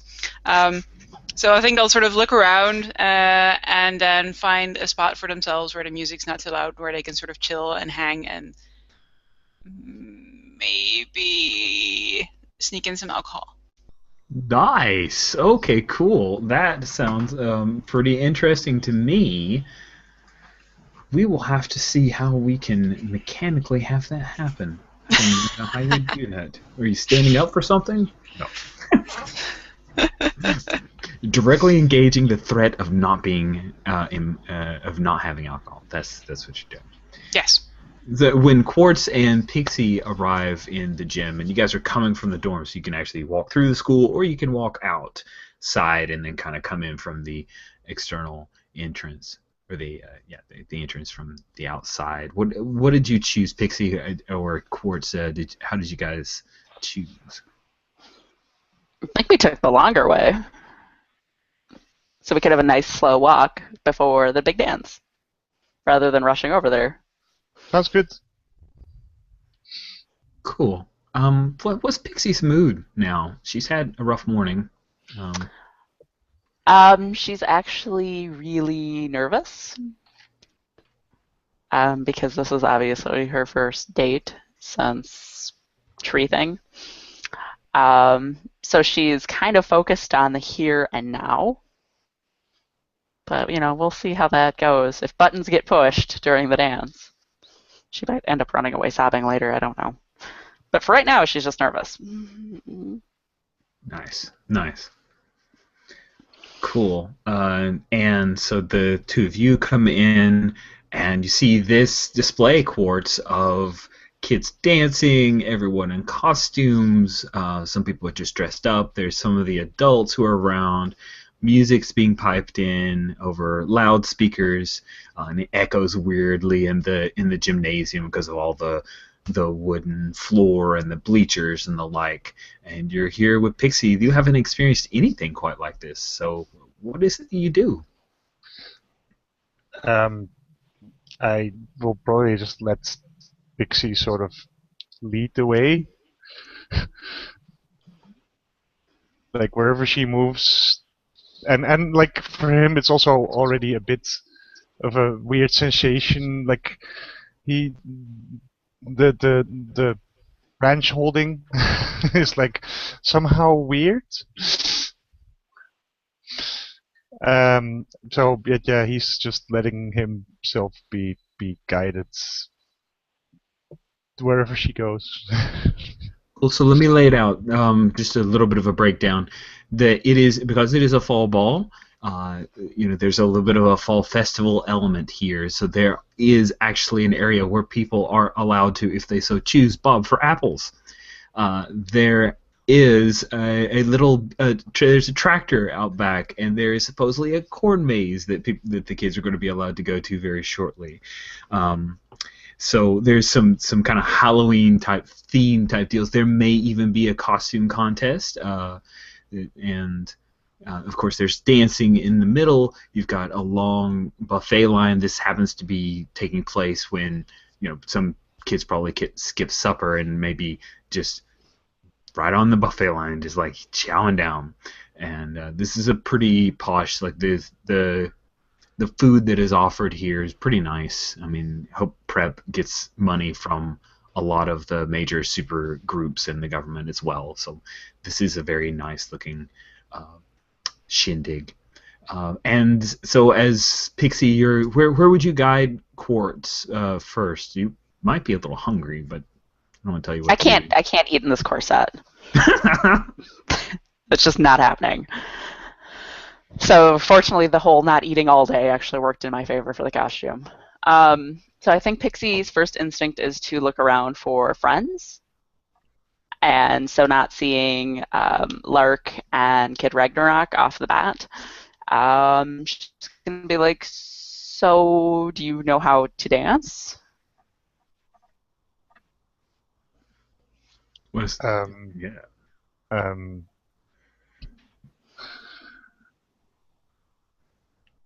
I'm afraid not. Do you want to learn how to dance? Yes. Okay. If you would teach me. I will. I will make you the best dancer here. Very well. I do not quite believe that will be true, but Confidence. That's like 90% of dancing. I see. You know, of course, you're seeing a side of Pixie that maybe you're not quite used to. Nope. Are you curious about that? I mean, you could pierce the mask here and see what's going on underneath here. That sounds great. Yes! Die rolling! It's a role-playing game now, people! Let's see. Okay. Oh, Dice Stream still has to load. Haven't even loaded Dice Stream, and we are an hour and 30 minutes into the game. Oh my. We're that good. Well, that does not look That's too an bad. 8. Yeah, you're rolling plus mundane, so that is an 8. On a 7 to 9, you get to ask one question.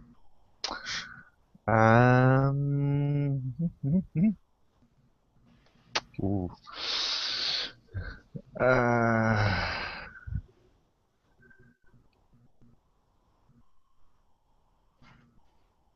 Yeah, I think the question that's most on Quartz's mind is, what do you want me to do?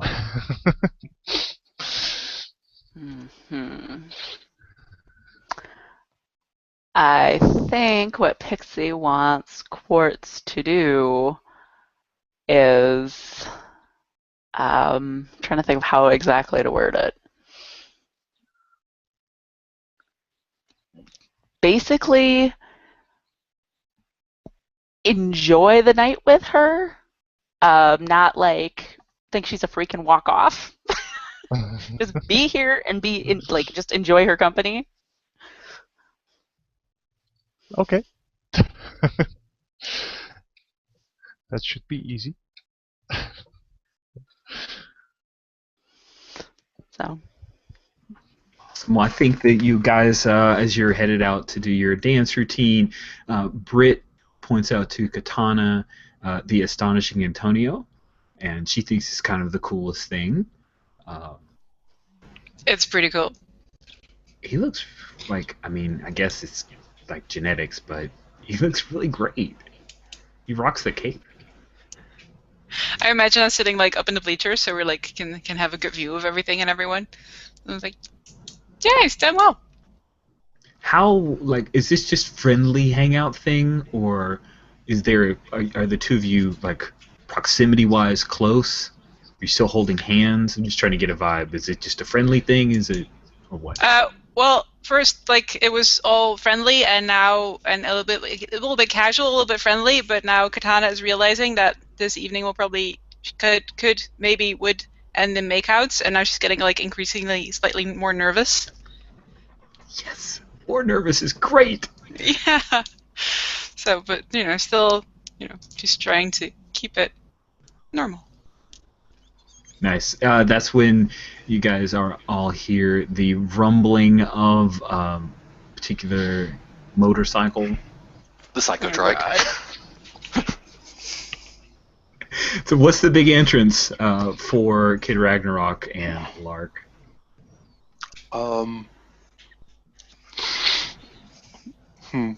think one of the upper windows just suddenly like slams open ahead, like by some sort of force, some psychic force, and then from around the ceiling, this ceiling window, the bike flies through into the middle of the hall.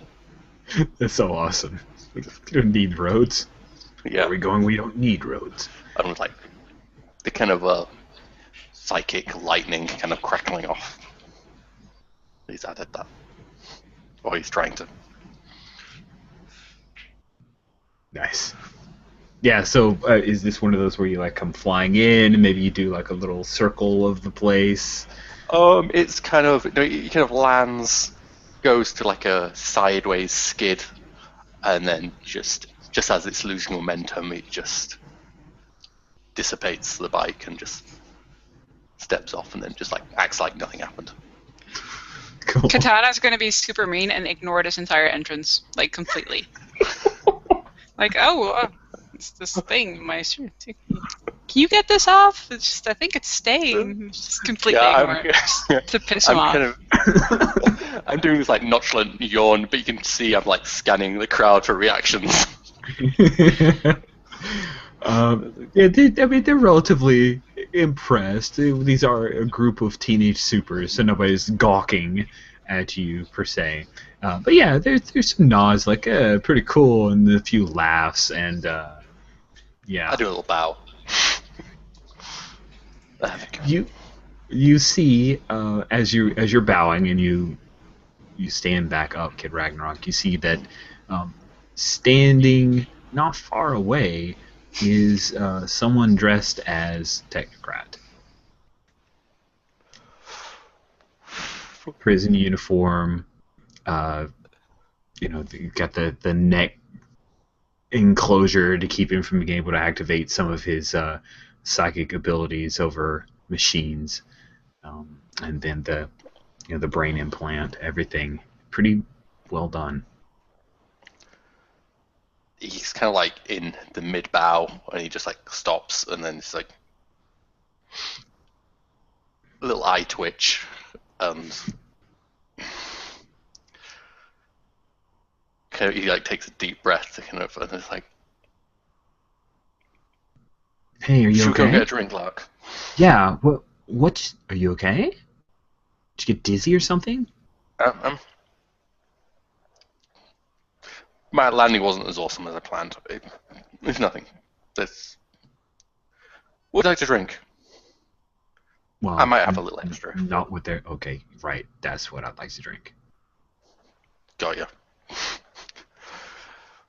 Did you Sweet. figure out a way to mechanize spiking Have I the... figured a way to mechanize spiking the punch?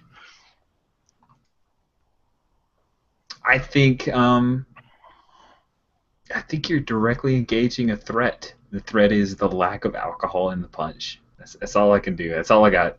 There's no act under fire here, so that's what I'm going for. Okay. Roll plus danger. Yeah, because you're rolling danger. You don't want to get caught. I got a 7 plus -1. Is that a 6? That's a 6. Do you want to steal selfishly from the team pool? I do actually. Sweet. How is it that you are... How is this against the team's goals at this point, really? Exactly. You don't know how much alcohol I'm planning to put in this. I've got some strong stuff. Well, as team leader, or appointed team leader, I would definitely disapprove of this, so it would be against... I Good call. I may have gotten in contact with one of the other super geniuses, obviously not chess master, and got a ball of some serious stuff. Wow. Kind of stuff they use to peel paint off of walls. Yeah. Okay. This Awesome. could get you to the moon. So you get to pick one.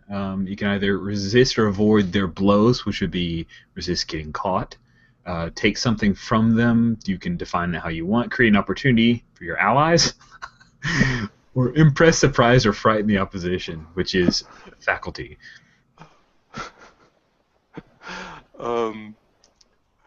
Let's keep it hidden that I've done this. Okay. Man, you could have got a potential out of this. I so know who would have caught you too, but evidently Faith's Fury was not paying attention. She doesn't want to read your mind anymore because of the thing from before at the museum when you told her that was a bad idea. Sweet. Okay, cool. I think we've been going strong for a bit, so unless anybody had a quick scene, I thought maybe we could take a quick break here and pick back up. Awesome. So we're going to take about a 5 to 7 minute bio break, and then we will jump back into the big dance.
All right.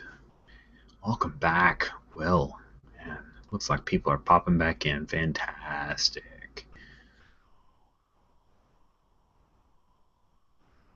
Cool.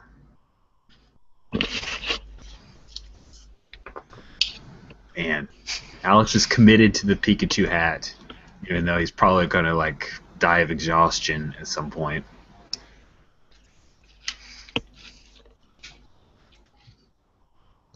The free Xbox games on demand, or the free for this half of the month is Sunset Overdrive. So every time I take a break from game prep to break during this game, to walk in and have my son tell me all about some other new thing that he's figured out in Sunset Overdrive.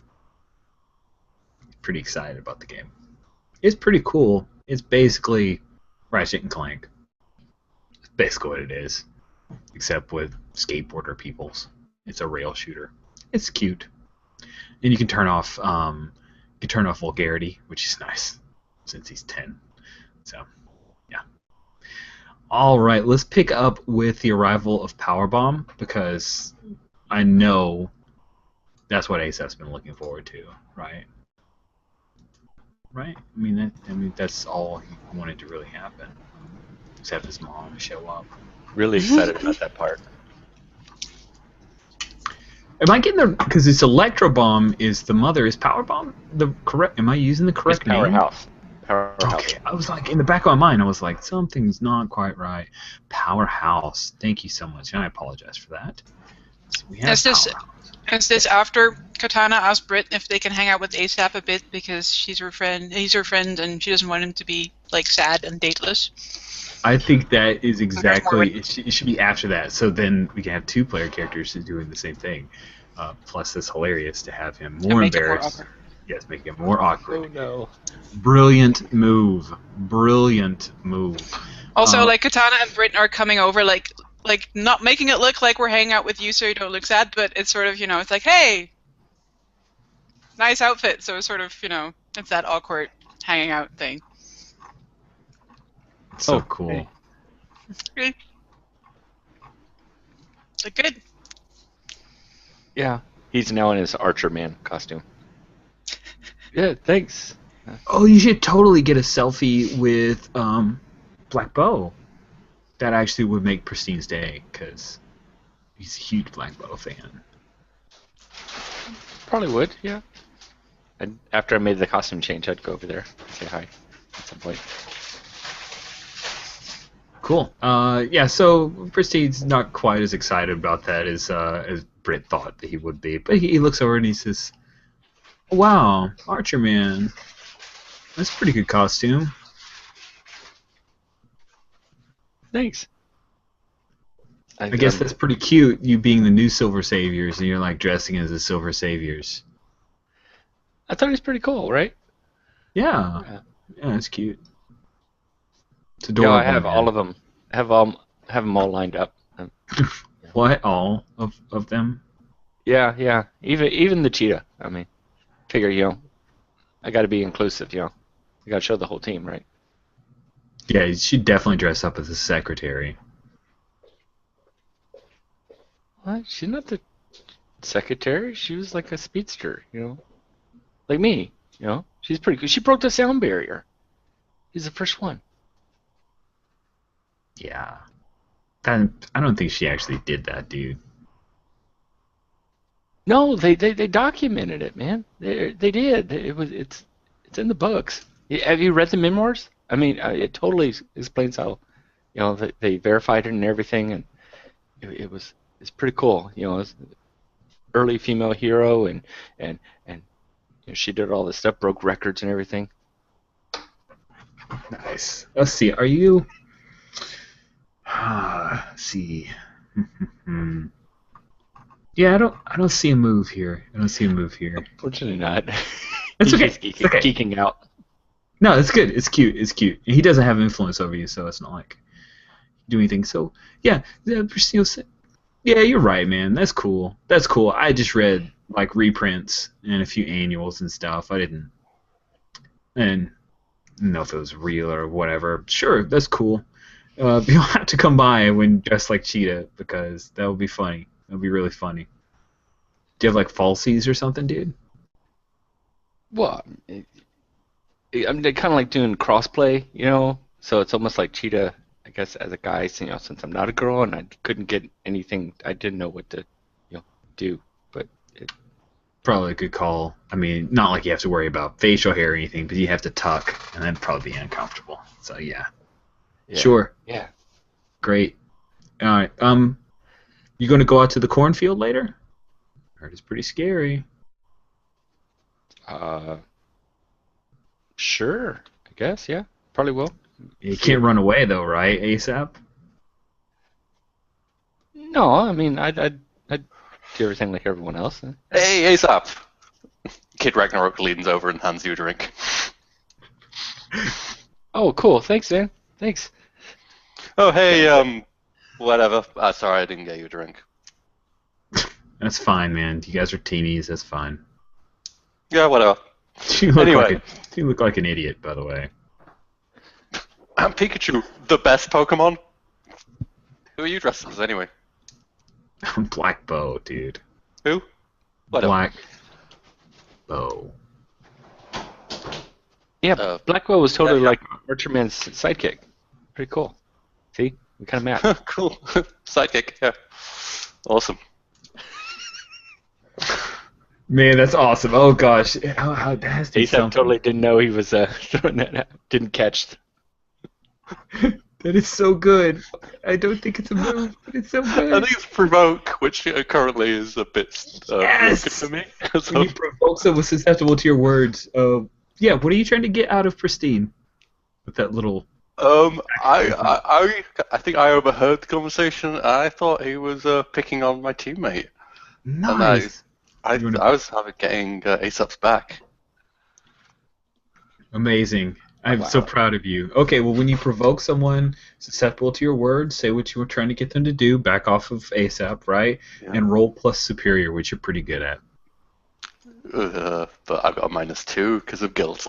I think somebody broke my superior stat. So I'm rolling -1. You used to be superior, and now you're guilty. Oh, dear Lord. Okay, it's a 1 of 5. It's not as bad as I thought. It's still a fail. Yeah, -1. Yeah, so the good news is you get a potential. Yeah, -1. Yeah, you get a potential. Yeah, it's 6 -1, so 5. Yeah. The good news is you get a potential. Sweet. So as you do, you're saying this. I think that Katana and Britt, you guys are nearby. You were still offering support. He just moved over to talk to Pristine. So Katana, you see Powerhouse walking up from behind, but ASAP's involved in this conversation with Pristine and Kid Ragnarok and doesn't. And ASAP, you feel a powerful hand on your shoulder, and your mom, is she taller than you? Yeah, because she's pretty stocky. She's super strength and stuff like that. So she's probably 6'5", 6. Oh God, that's awesome. Kind of like an Amazon Wonder Woman kind of type. Sweet, yeah. So she towers over you and Pristine both, and she puts an arm on either shoulder, and she leans in and goes, "Hey, don't drink that, son." What? I already. Ragnar, you should know better. You should be disappointed. You said you weren't gonna watch from a distance. Well, Hey, Mrs. ASAP. you can call me Powerhouse, Ragnar. And you need to start acting just a little bit more calm and a little bit more like, you know, a kid who's thankful to be here because it's a bit of a gift. Don't you think? Okay, I'm going in. I have to rescue Rags.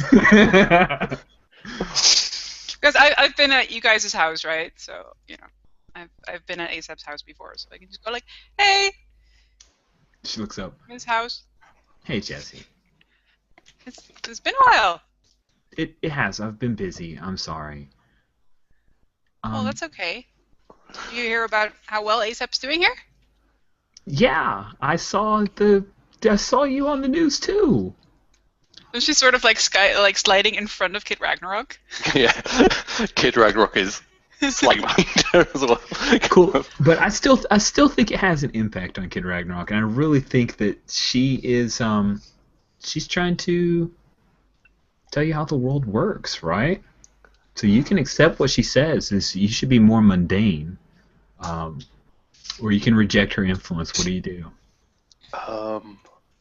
Wait a second. I think I might have a move. You might be really good at this. Being a delinquent. Yeah, I think. Yeah, I'm gonna roll plus superior. Somebody who. At least this isn't the -2. That's true. I get to keep a +1. So. Yeah. So +1. So Okay. 9. Right. When you're rejecting someone's influence, right? Yeah. On a hit, you hold yourself and tune them out. On a 10+, you choose 2 options. On a 7 and 9, you choose 1.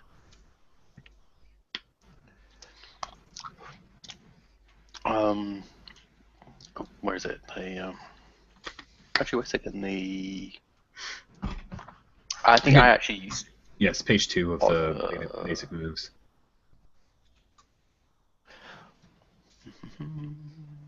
Actually, I think on a hit they take -2 to their roll. It seemed.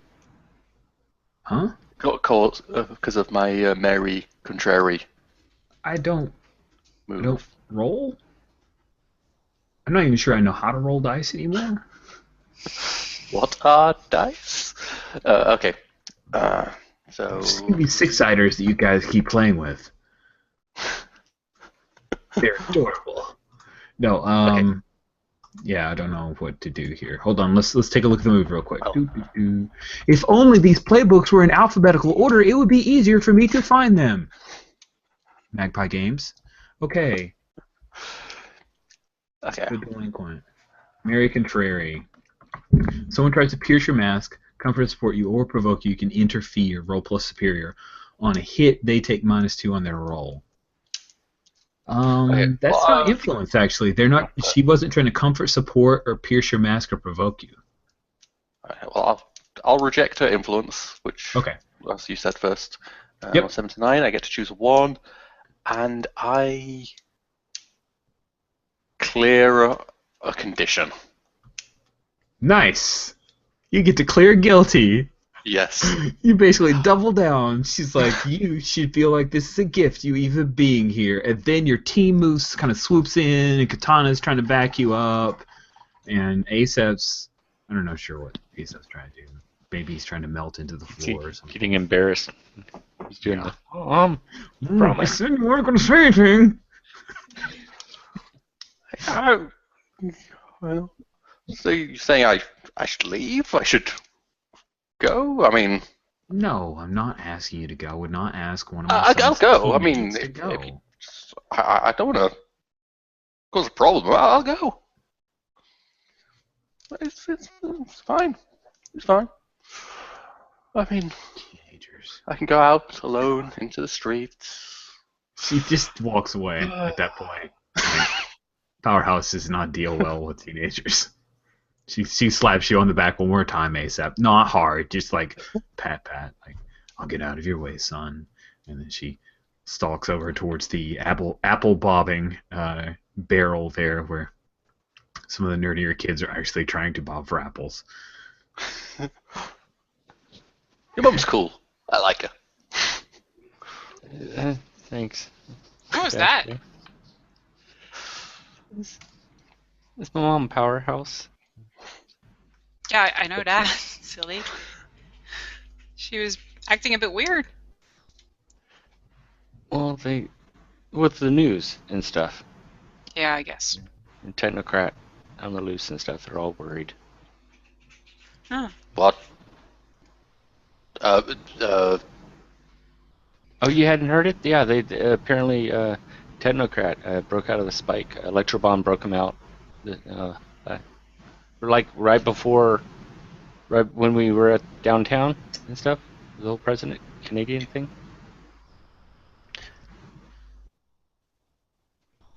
You didn't think to tell? Are people on this? If someone breaks out of the spike, I'm sure people are on it. Yeah. They're taking care of it. That's why they probably she's here for extra security and stuff, considering my history. Yeah. I wouldn't worry about it ASAP. Don't let it ruin your night. Yeah. No. My mom's showing up is more ruining my night, but that's fine. That's fine. We'll have to find distraction. Britt can't help but ask, wait, what do you mean your history? You have a history with Technocrat? ASAP, I didn't even know. Yeah, Electrobomb and Technocrat, and then my mom, Powerhouse, and the Mist. They were pretty much fighting, and Electrobomb injured my dad, so he couldn't be a cape anymore, and Powerhouse took both of them out and threw him in prison. I thought he just, like, retired, or, like, he seriously got hurt? Yeah. That's horrible. Yeah. I'm now looking around, trying to check for anything family-related. And then Britt says, wait, wasn't it Electrobomb who, like, blew up our bus at the field trip? Yeah. I don't know. And see. Okay, I'm sorry, but she's a total bitch. Yeah, she is. Do you think she's not like targeting you, is she, or anything? I mean, she wouldn't target me. I guess she'd go after my mom, right? I mean, I guess so. Why would she? She wouldn't go after me. That's just my mom being worried, overprotective. My dad didn't even want me to go. What? Not go to the prom? I know, right? That's why Mingo over there is all in poor taste. Yeah, that's terrible. Britt throws in. Hey, by the way, Pixie and Quartz, you see the rest of your team are all kind of huddled around and chatting, with a few members of the Superlatives kind of milling around as well. Are you guys still? How's the dancing going? How is the dancing going? Quartz is very light on his feet because he can fly. He can control the density of his body even. I think he's a really piss poor dancer, but eventually during all this, he will probably say something like, "This is somewhat similar to a custom that my people has," and he will change his form, and it's more of a it's more of a like rock shape, and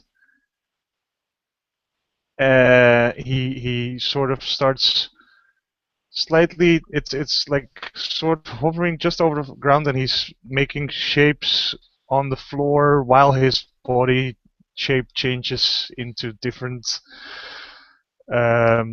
shapes, and like he's sort of doing it around Pixie. That is amazing. Pixie will totally keep kind of grooving in the middle of shapeshiftingness. Because I'm imagining the shapeshifting is like happening on the beat, right? Yes, I suppose that's probably not even what he tends to do, but yes, it's totally accidental. Are you unleashing your powers here, Quartz? I suppose unleash your powers to impress a girl. That's overcoming an obstacle, right?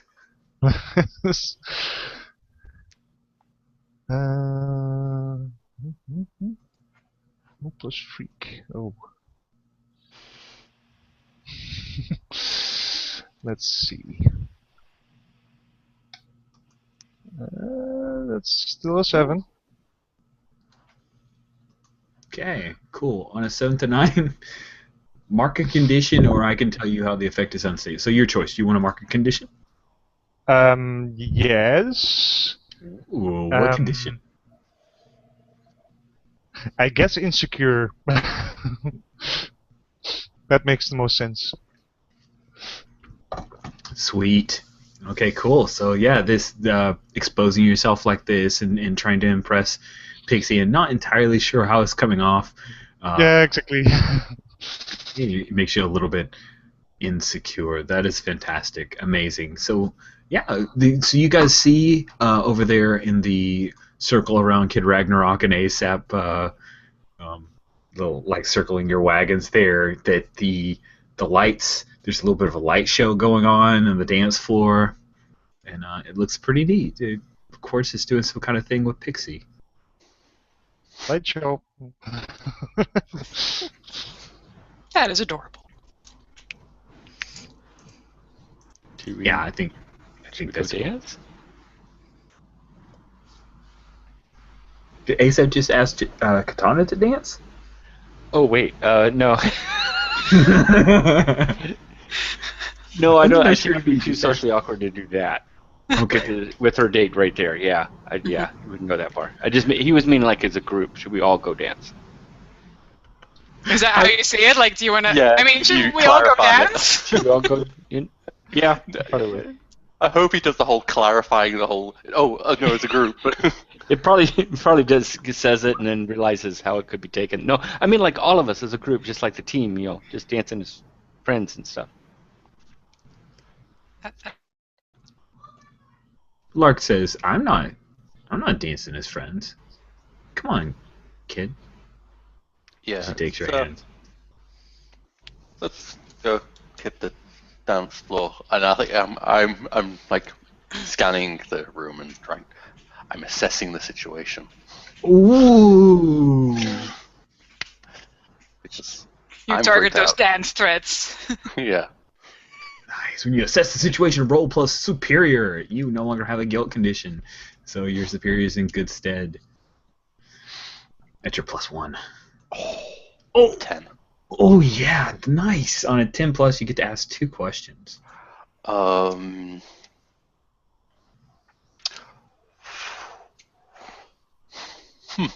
I should have thought of that before.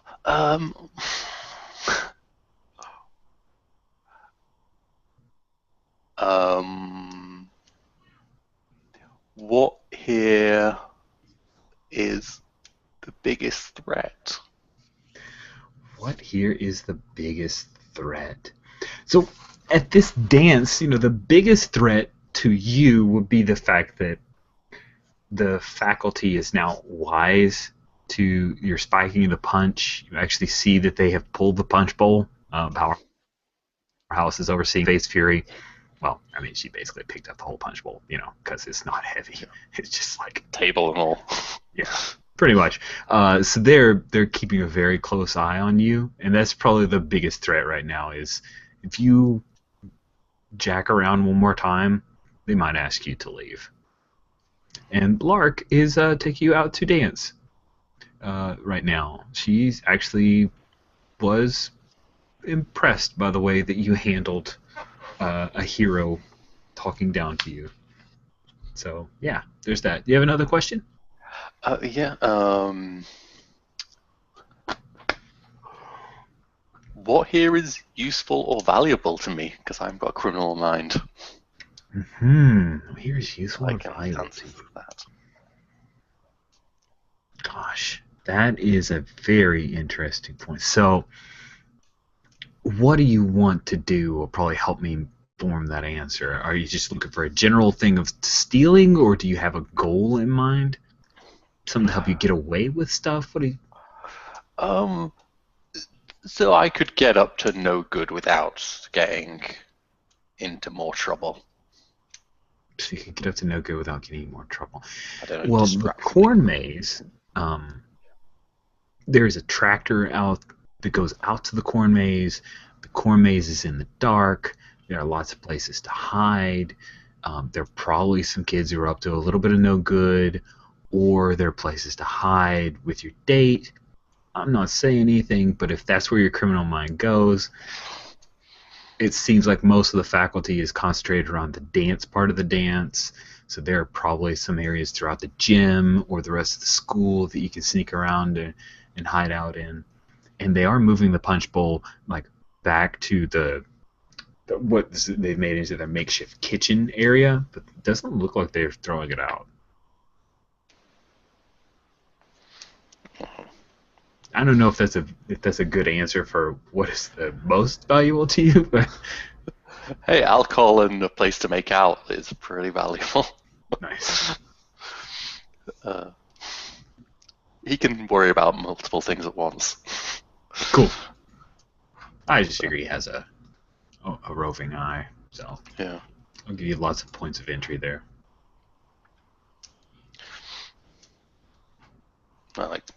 And nod to the alcohol going to not gesture Lark's gaze towards the punch and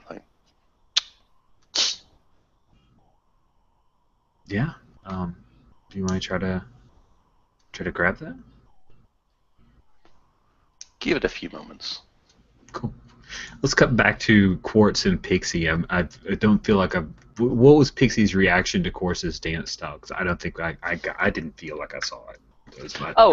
So at first it was kind of surprise, but then when she kind of realized what she was doing, she seemed like she was really enjoying it and got into it.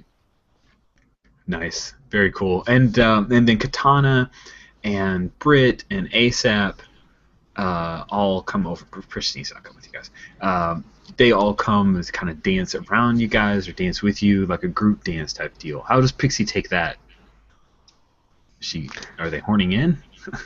No. I mean, I mean, that's what you do at a dance. Like, you hang out with your friends. So this is totally cool. And plus, she wants to catch up with Lark. Oh wait, Lark didn't come over, did she? Oh, Lark's dancing with Kid Ragnar. They're nearish. They're Nearish. talk distance. So she'll kind of scoot over to Lark and ask, how's it going? Oh, it's great. We're gonna go. He spiked the punch and then they took the punch bowl. They haven't thrown it out, so we were gonna go steal it. You want to come with us? Oh yeah, definitely. Hey. Fist bump to Pixie. Sweet. All right. So what's Quartz's reaction to the fact that Pixie's just kind of moved over and is chatting with him? He's probably still still circling around, and then as she walks off, he suddenly shapes back into his tree shape and sort of stands there awkwardly. Oh no. Yeah, when he stands there, Britt steps in and says, "Hey, we're still dancing, right?" And she looks over to Katana. Yeah. Right? Katana was a little nervous about dancing with Britt because Britt will know everyone's moves in a few minutes, so that's going to be really awkward. But she sort of made a game out of it instead, and just pointing out really good dancers, and then watching for her to imitate and get the groove in. But yeah, so she's more comfortable now, less intimidated. So yeah, we're still dancing. Cool. All right, so Pixie and Kid Ragnarok and Lark seem like they're gonna and ASAP. You're still dancing with Quartz and Britt and Katana too, right? Right? Or are you gonna change? It's maybe time to. I guess I probably would change real quick. But your cool culture moves. Oh well, yeah. I want to be. I guess I could wait till after we dance. Yeah, but when I get to the dance floor, it's very much reminiscent of Carlton, back from Fresh Prince. Yes. Sweet. Is ASAP still dressed as Archerman, or is he changed? He is changed. I guess it's been time enough. Probably. We'll go with that. He is now. Just because it'll be fun. He is now the cheetah. Yes, he's the cheetah. He's doing some crossplay. That's fantastic.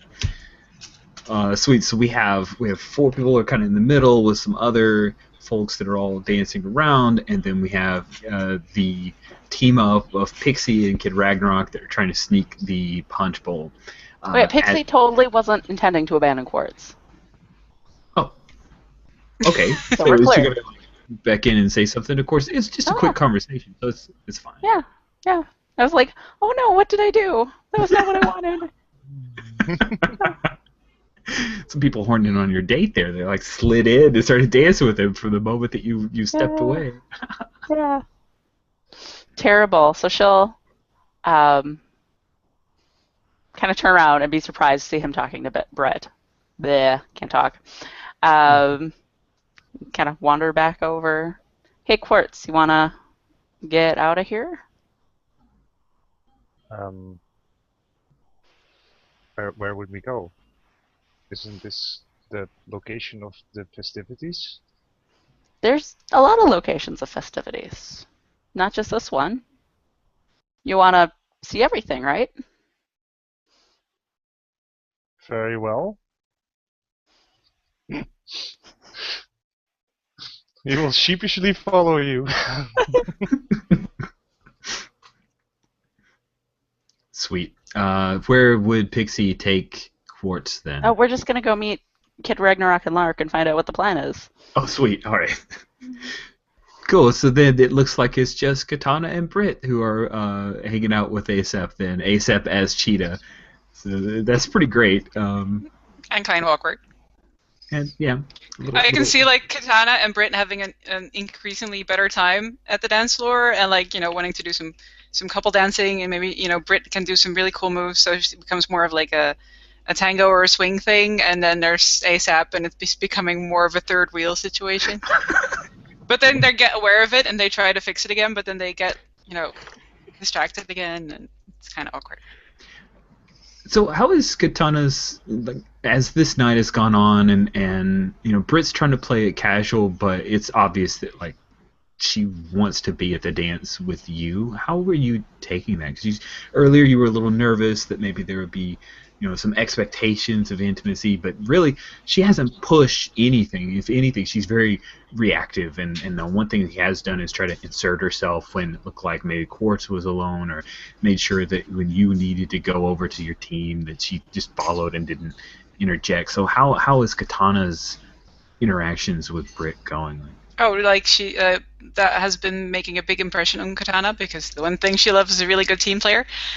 So she'll be looking to or expecting to be waiting for the point where we'll sort of split off and maybe also go outside to see the maze or whatever. But she's not, she wants to prolong it a bit as well, so she's not really pushing it.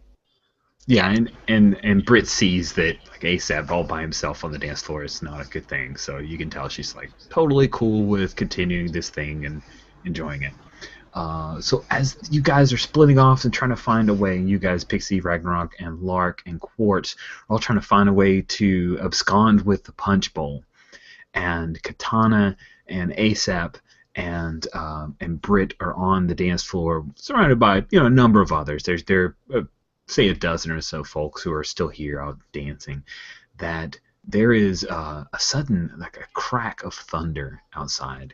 And there was not a storm earlier. It was a pretty clear night. So that is not the best of signs. A little bit surprising. You're in a gym full of superheroes, so it's not like anyone's screaming in panic, but it is something that's a little auspicious. And then the lights click out. And you hear a very clear voice. You hear Face Fury or Ms. Kincaid. Children, don't be alarmed. The backup generators will kick on in just a moment. What do you do?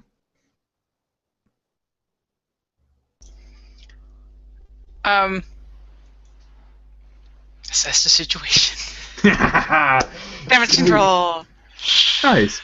So what you have here is there's a little bit of moonlight outside, but there are huge swaths of pitch black darkness and just a few barely lit around the edge things, where some of the moonlight's coming in from the windows that are up high in the gym. So go ahead and assess the situation. You can roll plus superior. Ooh. Second roll. It's almost an RPG that we're playing here. There's a fat cat on my character sheet. Go away, fat cat. No, that's just a 7. 7? Yes. Just flat on superior? Yeah, just that.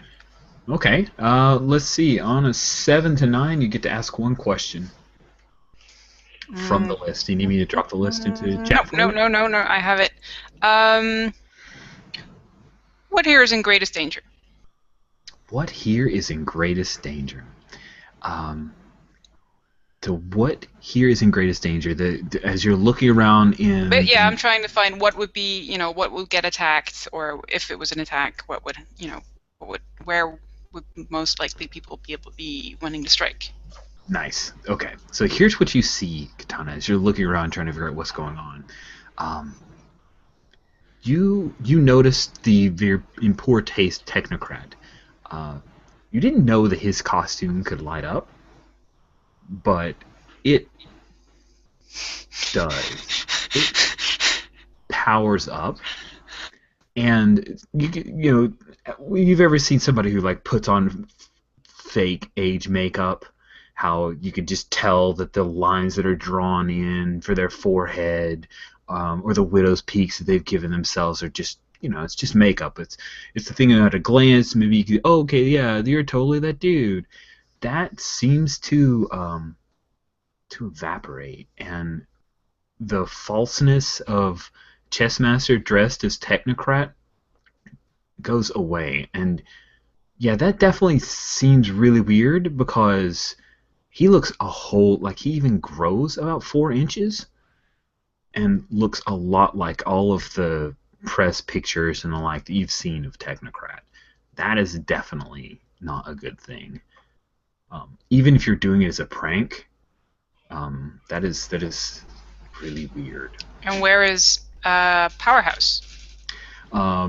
You see the Powerhouse. She was kind of hanging out near the buffet line, and I think at this point she's probably got like a chem light that she's broken and she's shaking it so she can look around. And yeah, she'll probably be heading over to talk to Technocrat. Okay. Yeah, I'm not sure how to quickly convey all that information to ASAP and Britt. We're sending her. So I'm just like, Technocrat, Powerhouse, your mom. Assemble the team. Sweet. Okay, so What? a few things happen in the dark after Katana calls that out. The first thing is that Pixie, Quartz, and Kid Ragnarok, as the lights, there are no lights on, but some emergency lights start to kick in. This is just moments after Katana's called out.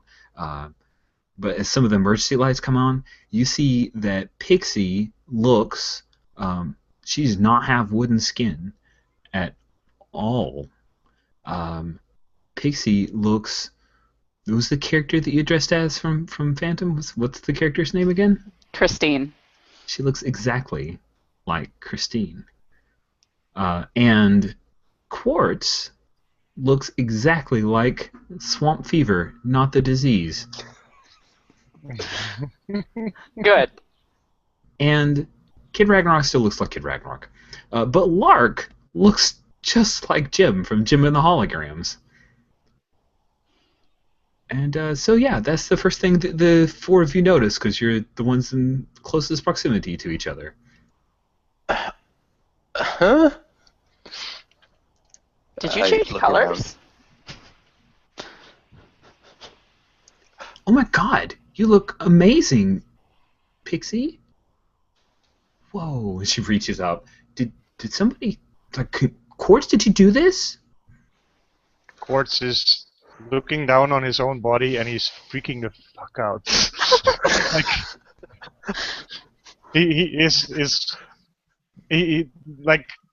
he's probably even trying to shapeshift, but it's probably not working.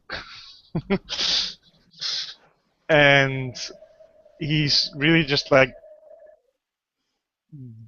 the fact that his body would look like something not like it is just completely wrong to him, and he's just weirdly panicking. And normally that would show in his lights, but the lights are not showing. And that's making it even worse. Oh. Yeah. So as we have that kind of reaction shot from Quartz and Pixie. What is her reaction when Lark says that about, to Quartz? Did you do this? What's Pixie do? Well, I think so. Initially, she didn't realize anything had changed on her because she's not looking at herself. But when she kind of lifts up a hand and she comes over and she's like, oh my God. She's like totally enraptured by her own hands for a moment. And then she like looks up really quickly at Quartz and she's like, did you? Can you?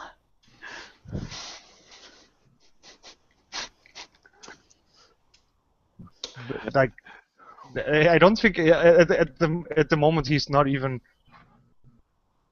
I don't know. Have you taken a powerful blow? Yeah, I think so. Awesome. Okay.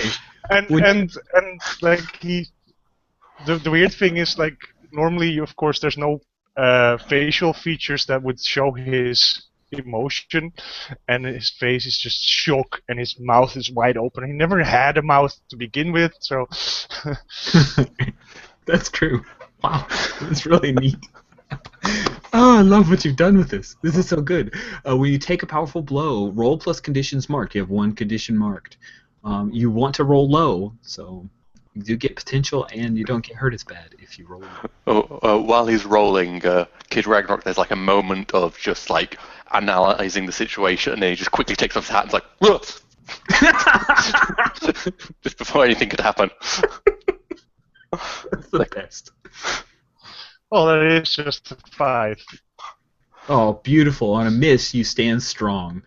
So it is still it's impacting you, but it's not as powerful. Like it could have been worse. Then in that case he will recover and go like, no, and no, I do not understand. What is this? What is going on? Nice. You mark potential. Don't forget to do that. Oh, yes. Ooh. Cool. And then we do a quick jump over to ASAP, who is now the cheetah, and Katana, who is Katana, and your katana is in your scabbard, and Britt, who's Britt, because she dressed like a cheerleader. So. Is it my actual katana? Yeah. Oh. Yeah, it's your original katana, the one that was lost. Well, this is getting what? Hey, this is freaky. But I am heading towards Technocrat. Who I hope is not really Technocrat, but someone has to quickly swoop in there. What's ASAP as the cheetah doing? Which you're a speedster, thank goodness. Yeah. I'm freaking out. I'm kind of looking at myself and. I think your mom's going to stomp a student. We should go, Britt says to ASAP. Oh, right, she doesn't realize. And, yeah, I run over there, too. Sweet. So the three of you are moving over to intersect yourselves between Powerhouse and Technocrat. So, yeah, you're fast, ASAP, right? So you could totally catch up if you want to be the first one there. I put myself in between her and Ming for Technocrat. Mom, wait, no. What are you doing? Jesse, get out of the way. It's not really him. We just all changed, see? I mean, I was dressed as Cheetah and now I am. It's my roommate. It's Ming. She shoves you out of the way. What do you do? This is for your own good, son. And then she draws back, and that's when Ming's like, oh, shit, and tries to start to get away. Can I, go to the buffet, grab, the table lining cloth or something, yank it and, run around her? So, Can you bind do that? Mom? You're a speedster, so yeah, you can do that. So what are you doing? Are you directly engaging a threat here, I think? Yes. All right. When you directly engage a threat, roll plus danger. Katana's here, so she could help you. Now, I think you guys are acting as a team. Yeah. All right. So let's ask a few quick questions when you enter into battle here against your mom. Awesome. So we enter battle against a dangerous foe as a team. Add 2 to the team pool because you are currently at 0. If the leader has influence over every teammate, which would be right now Katana. Do you have influence over Katana? I do, I think. Checking. Yes, I do. Cool. All right, so that gives you another team. I don't know. Do we want to count Britt? Nah, she's an NPC. I don't think she's part of the team. So that's fine. It's fine. If everyone has the same purpose in the fight, what's the purpose that the leader is defining here? To stop my mom from pulverizing a student? I think Katana's on board with that, right? To keep the peace. Yes. I would hope so. Okay, cool. So you add another to the team. If any team member mistrusts the leader or the team, remove a team. I think you guys are good. Mm-hmm. And if your team is ill-prepared or off-balance. Kinda. Yeah, I think so. So we'll remove a team. So that is, it would have been 2 plus 1 plus 2. So 4 minus 1 because of the ill-prepared. So 3 you need to add to your team pool. So you should be at 3. So you guys were down to 0. Good. Okay, so you grab the tablecloth, and you're directly engaging the threat. Your mom. Yes, this is the best moment ever. This is not good. Even when you win, you don't win. I know. Oh. What am I rolling? What's that? Sorry, you are rolling plus danger. Plus danger. Okay. Well, that's a -2, so that goes down to 2. To 2. Well, I can't help you then, can I? Yeah, there's not enough. Oh wow! So Well, first of all, I won't let you down, but I think that can only help me get you to +2. When you help a teammate, you can spend 2 out of the team pool to add +2 to their roll. I'm not sure how that's written. Is that written as in addition to my helping, or I'm not sure how that works. I think Yeah, it's just instead of the plus No, normal no, it'd be plus 1, weird. you get to add +2. Yeah, exactly. So nope, can't help you there. does that mean that last week when we allowed somebody to spend 2, they should have only ever have been able to spend 1? We'll table that. That's something to think about. Okay. Because I don't want to invalidate the power of the beacon's move to do super help. Power of heart. That's all you got. All right. So Katana, it's just too fast for you. You're not able to actually teamwork. Hey, ASAP is too fast for me. exactly. Hey, you mean Cheetah? Cheetah. Good news. You get a potential. Yay! So the bad news is that you are not fat. Like you're not fast enough to stop her. So you wrap the cloth around, and she just rips right through it because powerhouse. And then she backhands Mengmin Kit, and he goes flying into the bleachers and through the bleachers. Oh.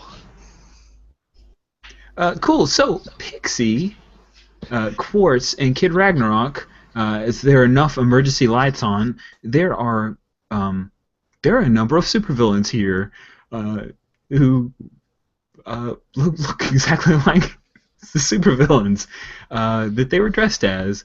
There is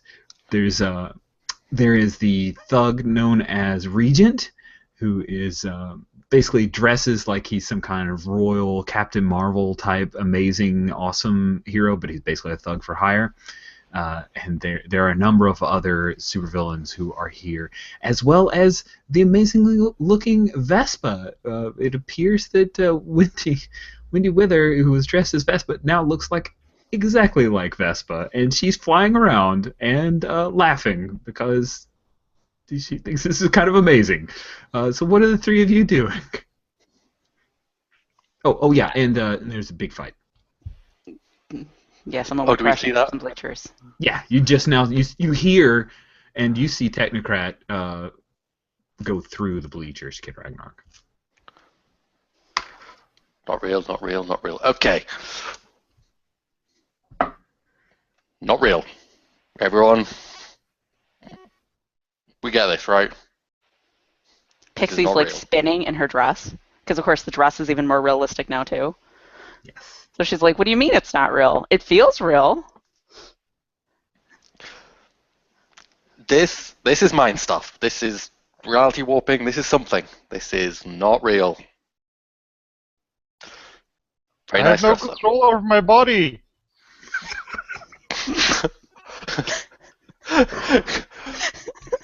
Can I like slap Quartz across the face? Kind of That like, hurt. me or him? No. Slapping him wasn't so bad because he's fleshy. He's a swamp. He's basically. I'm imagining Swamp Fever's like the Swamp Thing, right? Just for so we have a picture. Yeah, he kind of looks like Swamp Thing. Yeah. Dude, get it over yourself. That was kind of uncalled for. I don't know. It's kind of hot. Lark says. The dude's freaking out. Quartz, come on. You got a mouth. Deal with it.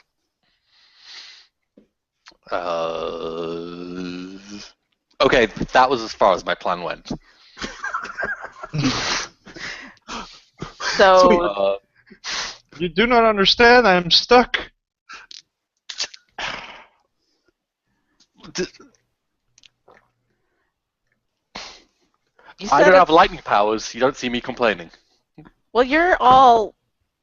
You said it's like all mindy, right? You're all mindy. Can't you unmind Quartz? Just Quartz, maybe? It's not the kind of powers I'm usually good at, but I mean, I could try. I can try. Let's. Okay. I kind of will try and focus my thoughts on Quartz and see if I can do something about it. Okay, interesting. All I right. think Well, unleashing my powers. I think so. Yeah, when you unleash your powers, then you roll plus freak. Got at least a +1 on that. 7. Oh wow! You get to mark a condition, or I can tell you how the effect is unstable or temporary. I don't want more conditions, so So you're not a Nova. yeah. Let's make that a unstable or temporary. Nice. Cool. Okay, so what happens, Quartz, is that your body feels the way that it feels normally, but you still look like Swamp Fever. So Okay, that's the best I can do. I try to shift. you can shift. Ooh. It looks kind of gross. Yes, probably. Dude, can you not do that? I mean, in front of ladies and all, and Cool. Let's come back to the fight while you guys had that moment there. So Powerhouse is actually closing on Technocrat, and that's when someone comes through the door to the gym. It is Electrobomb and Technocrat. Oh no! And Electrobomb says, Ragna, I tried calling ahead. And then it's just like lightning force kind of lights up the entire gym. And so the faculty are like, oh shit. And Powerbomb says, shit. Alright. So she'll go after the other Technocrat. What do you do, ASAP and Katana? We are evacuating the shit out of this place. Nice. Yeah. Cool. Yeah, stuff's about to go down. Yeah. Awesome. So that is great. Why don't you try to defend some people, right? So when you defend someone or something from an immediate threat, roll plus savior. Although I'm not sure if this is our team plan. ASAP. Yeah, I'm good with this. Since Okay.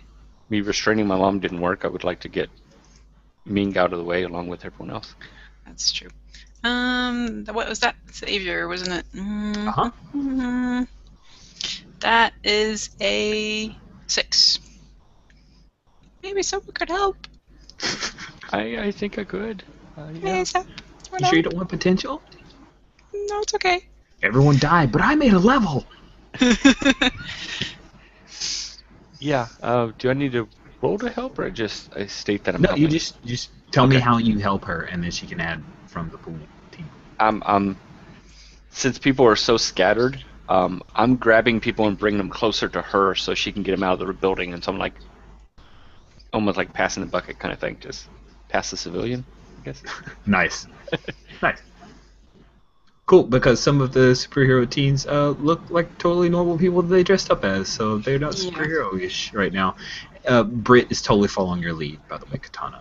Excellent. And so with a 7 to 9, it costs you, so you keep them safe, but you have to choose one. So you can choose one, sorry. On a hit, you keep them safe and choose one from the list below, which is add a team to the pool, take influence over someone you protect, or clear a condition. Mm-hmm. I already have so much influence. Add a team to the pool. Sounds good, because we're Nice. not done yet. All right, and then it costs you expose yourself to danger or escalate the situation.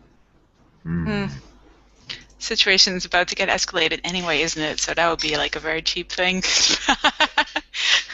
I'll expose myself to danger. All right, cool. So you expose yourself to danger. I'm going to say that, yeah. So, hold on a second. I'm looking for the name. Crap, I got lost. Randolph Hawk, who's also known as Hax.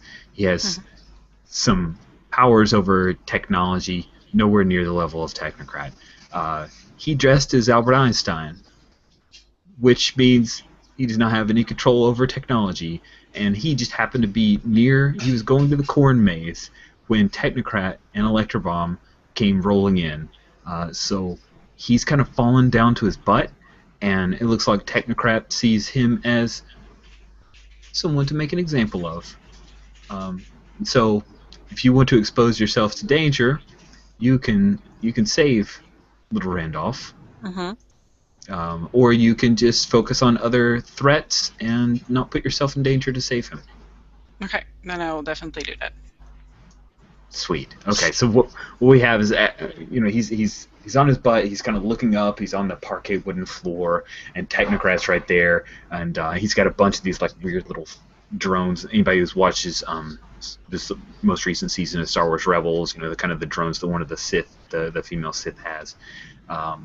Yeah, and so he's got a bunch of these little drones that are kind of floating around his head like Ioun stones, and one of them just like shoots a laser to where Albert Einstein is. And so, what does Katana do to save Randolph? She will try to swoop in and do the thing, the Luke Skywalker thing, where you take your sword and you block the laser with it. Oh wow, that's awesome! Cool. Take a powerful blow. You can roll plus conditions marked. On a 10 plus, you choose things. On a 7 to 9, you choose other things. And if you fail, you get in potential and you stand strong. Do you have any conditions marked? I have no conditions marked. Oh, that's a 7 though. Yes. Okay, on a 7 to 9, you can lash out verbally, provoking a teammate. Or you can give ground, which means your opposition gets an opportunity, or you struggle past the pain and mark 2 conditions.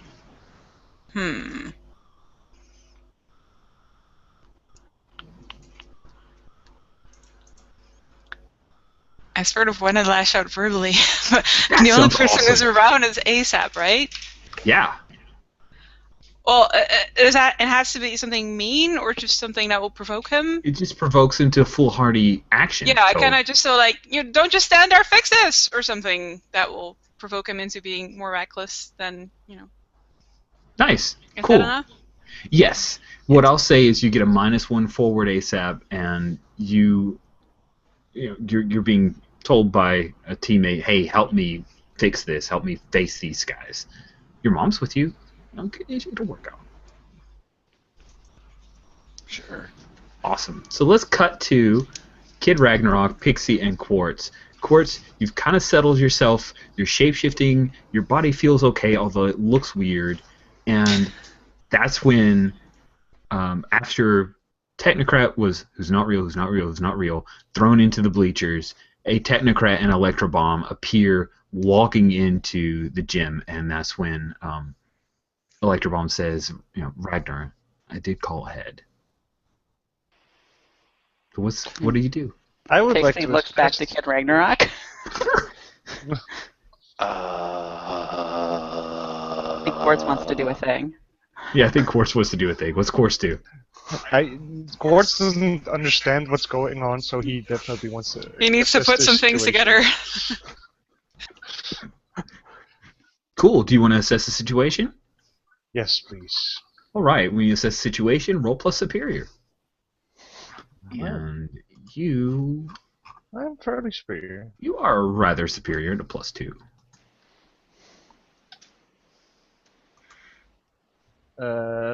Just an 8, but Okay. On an 8, you get to ask one question.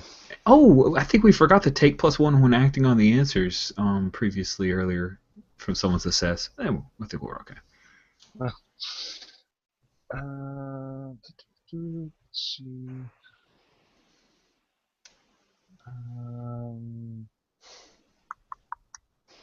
Yeah, I think I'll have to go for what here is the biggest threat, because that's the thing that's probably the most important for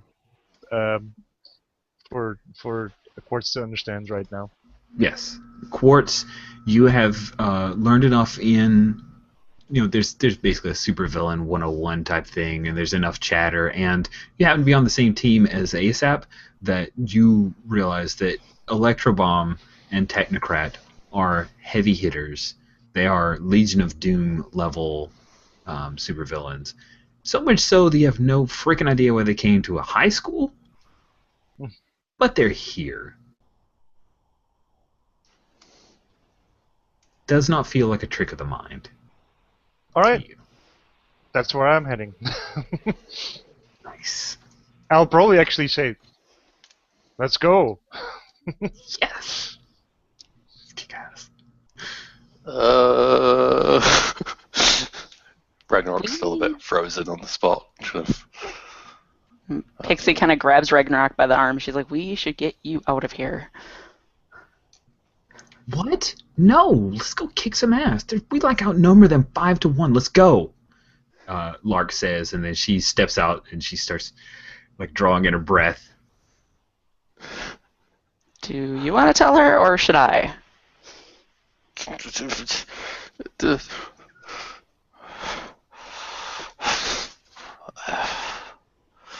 Sod it. Lark, wait up. I grab her arm. They're not good. You do not want to get in the way of this. Oh man. Okay, let's see. What are you doing?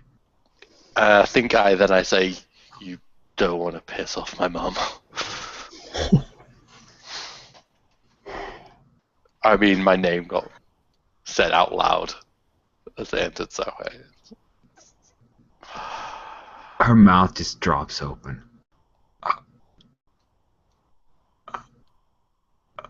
Oh, they're here for you?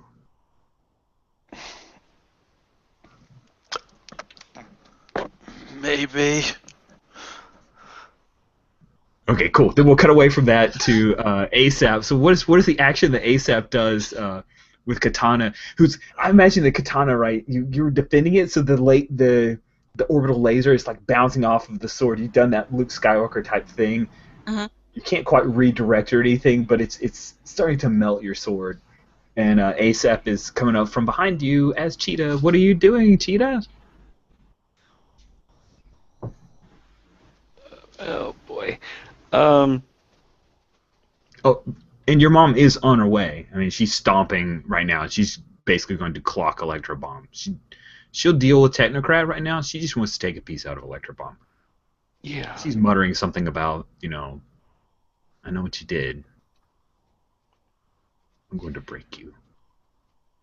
I think I am grabbing all the little saucers and dishes that are on the buffet table, kind of scattered astrewn because I pulled the tablecloth, and I am just chunking them rapidly at Oh, nice. Cool. right at the face. I think that's directly engaging a threat, right? Yeah? Yeah, and I'm probably putting myself like right in front of Katana, or maybe not standing at where the laser is, but I'm putting myself in harm's way. Cool.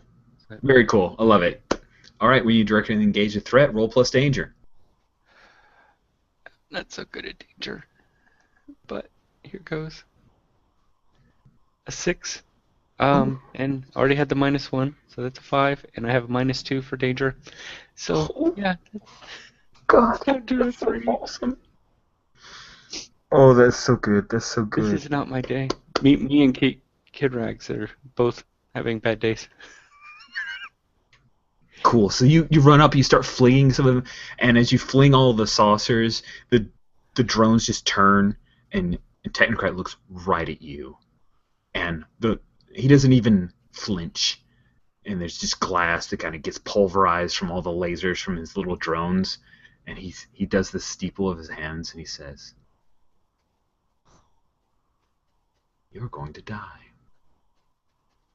And then all of the lasers turn on you, and we just see a whole bunch of them kind of fire into ASAP. Please take a powerful blow, ASAP. Powerful blow. Okay. Roll good. That is plus danger? Plus conditions. So yeah, Conditions, okay, which I have not. Plus conditions for taking a powerful blow. So that's if that -1 was only for the last roll and not ongoing. Right. It was just a -1 forward. So it's just a 1. So now you I don't think you have any. Do you have any conditions? Nope. I So don't. it's just a straight roll, which is a 7. 7. Okay, on a 7, you choose one. Lash out verbally, give ground, and your opposition gets an opportunity, or you struggle past the pain and mark 2 conditions. And I have an amazing idea for one of those 3 already, but I'm sure I can figure out a good one for any of them.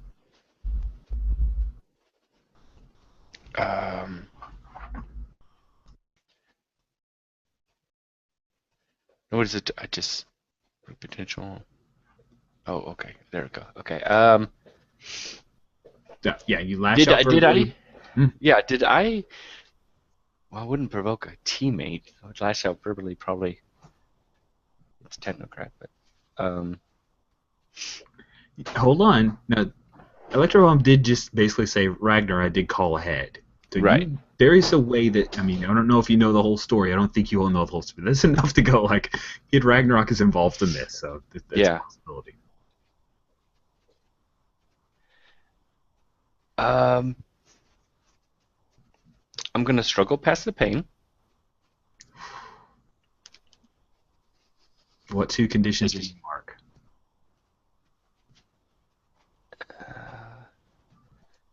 Probably going to go with anger and afraid. Those are perfect. That's perfect. Sweet. So what we see is we see all these lasers, and we see ASAP move quickly, and he's able to dodge most of them, but a couple of them burn, and they singe your costume. I'm thinking we're going for like artist rendition of ruined costume type deal, and just as like a throwback, it turns out that Cheetah, this bare midriff, is exposed because you've taken damage. So. Yeah, my costume's strategically torn. Yeah, exactly. Yeah. Sweet. So that happens, and Katana, you get to see that. He had to stop focusing on firing the laser into your sword. So it looks like ASAP saved your bacon, and you're able to grab Hax and pull him away. Britt is still trying to get people out of the way. It looks like most of the folks without powers are gone, and Armature is now moving past you to try to engage with Technocrat. What are you doing? Is more of our team getting here? I don't know. What is Quartz is moving forward as well, right? Yeah. So, Yes. but Pixie and KR haven't moved up quite. Kid Ragnarok, I think, as he said that, you don't want to piss off my mom. I think he was preparing to enter the fray in a hero moment way. Nice. So let's let Quartz go first. I think I would want to actually get ASAP out of that danger. Oh, that's cool. That's cool. All right. So you had a moment. So I'm gonna let Quartz do a thing first, but I really like where you're headed with it. So Quartz, you were moving up, like you were like, I'm gonna help out my team. Let's go. So what do you do once you? Yeah, we were somewhere upstairs, or I don't know where we were. Into the kitchens or something? Yeah, let's say you were kind of into the kitchens. But like Quartz is heading there as swamp fever, and with every step he takes there, he gains like half a foot in size. Nice. And he's just growing as he's going there. Sweet. What is the plan? You're going to be able to reach them. I want to see. What happens. I want to get in the way of them and sort of just get in their way and try and get them out. Like I don't want them here. They're not supposed to be. Is it one of those things where you're just basically gonna like? Them? Probably just really walk up to them and just go smash. That's awesome. That's awesome. So yeah, you're kind of growing up, and like your weird swamp body is forming up against the rafters of the gym, and you throw this killer punch. So let's see you directly engage a threat here. So you directly engage a threat. Roll plus danger.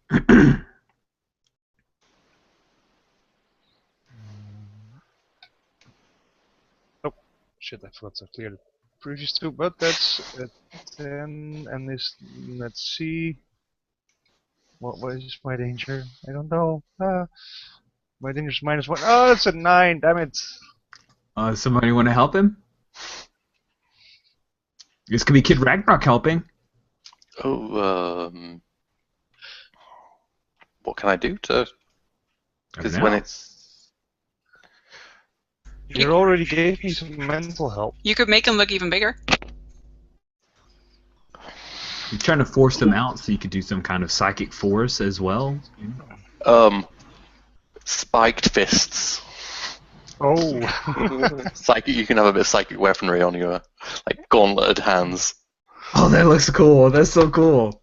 All right, awesome. So that gives you a +1 to make it a 10. On a hit, trade blows. On a 10 plus, you get to pick 2.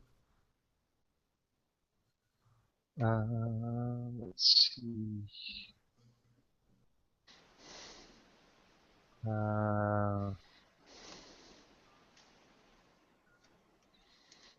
I think I'll create an opportunity and impress the opposition.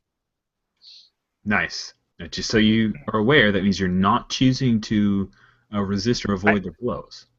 No, that's true. Okay, sweet. So, I wasn't going in softly. yeah, so we have this like giant swamp fever fist that's all spiked, gauntleted, and you punch down into both Electro Bomb and Technocrat. At the last second, Electro Bomb throws up this shield, like this electric shield, and when you go through, you can we have this awesome artist rendition of like this sizzling, swampy plant-like flesh, but it forces through, and you slam into the concrete at the very edge as well as the wooden part of the floor, and it throws them out of the gym, and they go flying back and out. But you take a pretty severe burn to your hand. I want to see you see if you can take a powerful blow here. I'll try to take a powerful blow.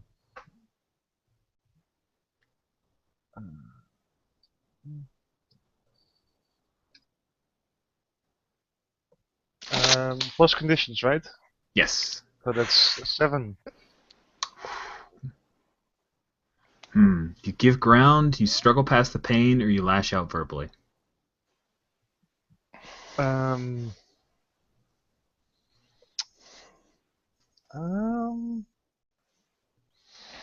I think I'll struggle past the pain. Nice. Sweet. So it hurts a great deal, and you take a couple of conditions. Armature is she. After your hand moves out of the way, she's basically kind of long-legged, trying to run past and make it to Technocrat and Electrobomb. But at this point, they just saw what you did, Ragnarok, and they're leaving. Okay, I was like speeding through Quartz's legs on my bike, ready to Absolutely. to defend ASAP, get him out of that laser fire, and then I just like roll to a stop as they're going, because I'm just standing there watching them leave. Nice. As you do, Powerhouse walks up beside you and almost kind of shoves you out of the way. She snatches a piece of concrete off of part of the gym and just flings it at them. She's so upset right now, and the concrete goes flying at both of them, but they just move out of the way. Like they both. See, Electrobomb, I'm imagining she has the ability to fly, and Technocrat, he's in his cool little nifty chair type thing, right? He's got like a Professor Xavier type chair, and they just separate out of the way and then head away. And your father watches you, Ragnarok. Like you can see him through the big gaping hole that was the door to the gym, and that's when the storm grows bigger, and then a lightning bolt comes down and shears through Technocrat, and we'll end the game there. What? Oh no. Okay, so that's the end of our session. Let's do our end of game fun stuff. So first of all, legacy. We have some legacy questions for ASAP. Yeah. First off, if I'm upholding the traditions of my legacy, I've been doing that. It's fighting for justice and stopping for interviews. I didn't have too many opportunities for interviews. I think so. Would anybody opposed to that? The legacy? Did we got it? Okay. Alright. And if I have maintained the image of my legacy, Think so? Yeah, oh, my costume changes tonight. I think so. I think that was very, very big call on the legacy. It was great. And if I've made other members of my legacy proud. Oh yeah. No? You think so? I think so. Fighting Well, they over- totally Oh. jumped in front of lasers. Well, yeah. Okay, you're right. Did you make your mom proud, though? Yeah. His mom was right there to see it. Yeah, that's true. She was. All right, yeah. You're right. You Maybe talked me into it. when it calms down, she'll understand. the She'll need for understand, me. absolutely. Yeah. I hope. Right now, she's like, damn it, he was right. I'm Okay. so proud of it. Cool. That's good. So now let's do our end of session. At the end of every session, you choose one. We will start with Ragnarok. Do you grow closer to the team, grow into your own image yourself, or grow away from the team?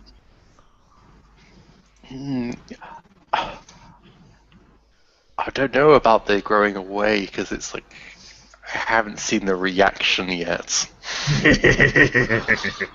to this. So I.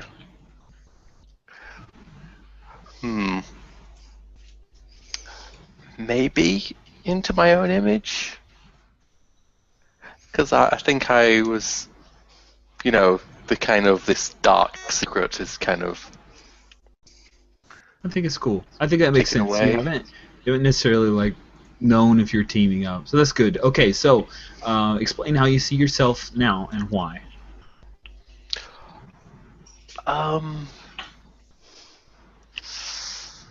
I feel like I see myself as somebody who's going to jump to the aid of my teammates more, like, and that I have the, I don't know, personal strength or whatever to actually do that against my parents. I mean, I didn't get to do it, but... You did, no. You added spikes and gauntlet and stuff. You totally did. Yeah. I mean, I was like all gearing up, and then it was like, okay. That situation has kind of fizzled out. Yeah. Okay, you shift one label up and one label down. I'll move over to Pixie. Pixie, how do you feel about the team? Are you closer to the team, grown into your own image, or grown away from the team? This is a really hard question. Super hard question. I'm gonna say closer because this whole social thing was going really, really well until stupid supervillains show up, which seems to be the start of a running trend in Pixie's life, and she hates it. Cool. Okay, so closer to the team. Explain who made you feel welcome. You know what, I'm actually... Katana already has influence over me, but I'm totally going to give it to Katana because she came to Pixie for fashion advice. That was so cool! Nice. Okay, so Katana, when you have influence over a teammate, would gain influence over them again, immediately shift one of their labels up and another down. Labels. I will do my usual Katana move and shift mundane back up, because interacting with Katana is usually doing normal stuff. Agenda much? Yes. I have the mundane agenda, and I will shift freak down. All right. Quartz. Did you grow closer, grow into your own image of yourself, or away from the team? And I have Pixie to thank for that. Nice. Okay. So you give influence to that character? And she already had it, I think. Which means you can shift your labels, and then you get to clear a condition or mark potential. Your labels are very complicated. Super complicated, oh my goodness. Cool, well, so while Pixie is moving Quartz's labels, Quartz, were you going to clear a condition or mark potential? I think it's, oh wait, it's one or the other. Yes. Oh man, then I should totally take the potential, because then I actually roll over, and that'd be good. Nice, you get to take an advancement. Go for it. All right. Katana, do you grow closer to the team, grow into your own image of yourself, or away from the team? I grow closer to the team. Ooh, made you feel welcome. Well, I would say Brit, but she is technically not part of my team, although Katana would say so. It will be ASAP. Cool. Lots of cool team stuff together. Does ASAP already have influence over you? I think so, yes. All right, shift some labels on Katana. Katana, do you want to take mark potential or clear a condition? I don't think you have any conditions. I would like to mark potential, please. Yeah. Goodness for end of session moves. What are you shifting, ASAP? I'm shifting mundane up. Team Mundane! Mundane 3? Get a roll a freak down. -3 on freak. So min-maxed. Say, yeah, I don't know, superior down? Can you go above 2, by the way? There's something under shifting labels in the rules that says if you ever need to shift a label above +3 or below -2, mark a condition instead. Okay. GM chooses. +3 is fine. It's fine. Okay. I did superior down. Oh. ASAP. Grow closer, grow into your own image of yourself, or grow away from the team. I am definitely feeling very closer because, Katana was very inclusive. I would say her date as well, but she's not on our team, so. Cool. All right. So Katana gets influence. She already has it, so you can shift his labels. Do you clear a condition or mark potential? We've got lots of conditions to clear. I'm going to clear afraid since the fight's not over. I want to keep angry there, though, for Nice. next session. I don't know why. I think change self-image. Like, I think we're going to need to take a look at what the conditions do, because I think they do something a little bit different from what we have marked now, right?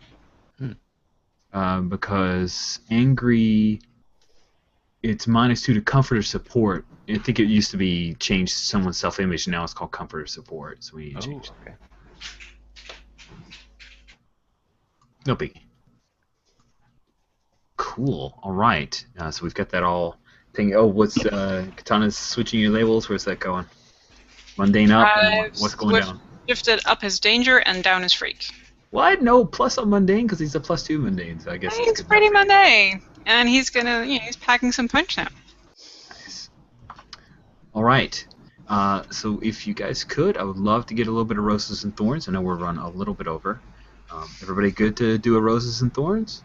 Yeah, the time limits that you're thinking about is mostly usually Yona. That's true. That's true. But he is a little on the late side, and I don't want to overstay my welcome here. You can never overstay your welcome, right? Aw. Okay, I will lead off with my thorn. I feel like my timing between the dance stuff, like I think I ran it a little long. I think I could have tightened up some of the build-up to actually having the dance, because it squeezed the fight at the end to, I think it was too short. Like, and the other thing is that I should have had a map. I think a map of I should have had a map. I always say that, and I never make a map. Anyway, so those are my 2 thorns. Will, what's your thorns? Or thorn, I don't care. It's so hard for me to pick thorns sometimes because I have so much fun. I guess similar to yours, there was so much happening.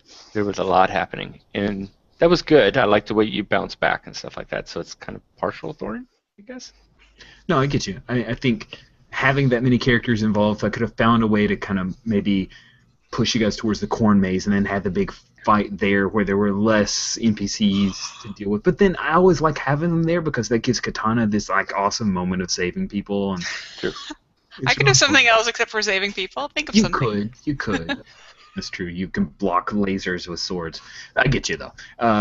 So Jules, thorns. We didn't get to have makeouts. It's not over yet. It's a huge problem. I am excited that is a thing because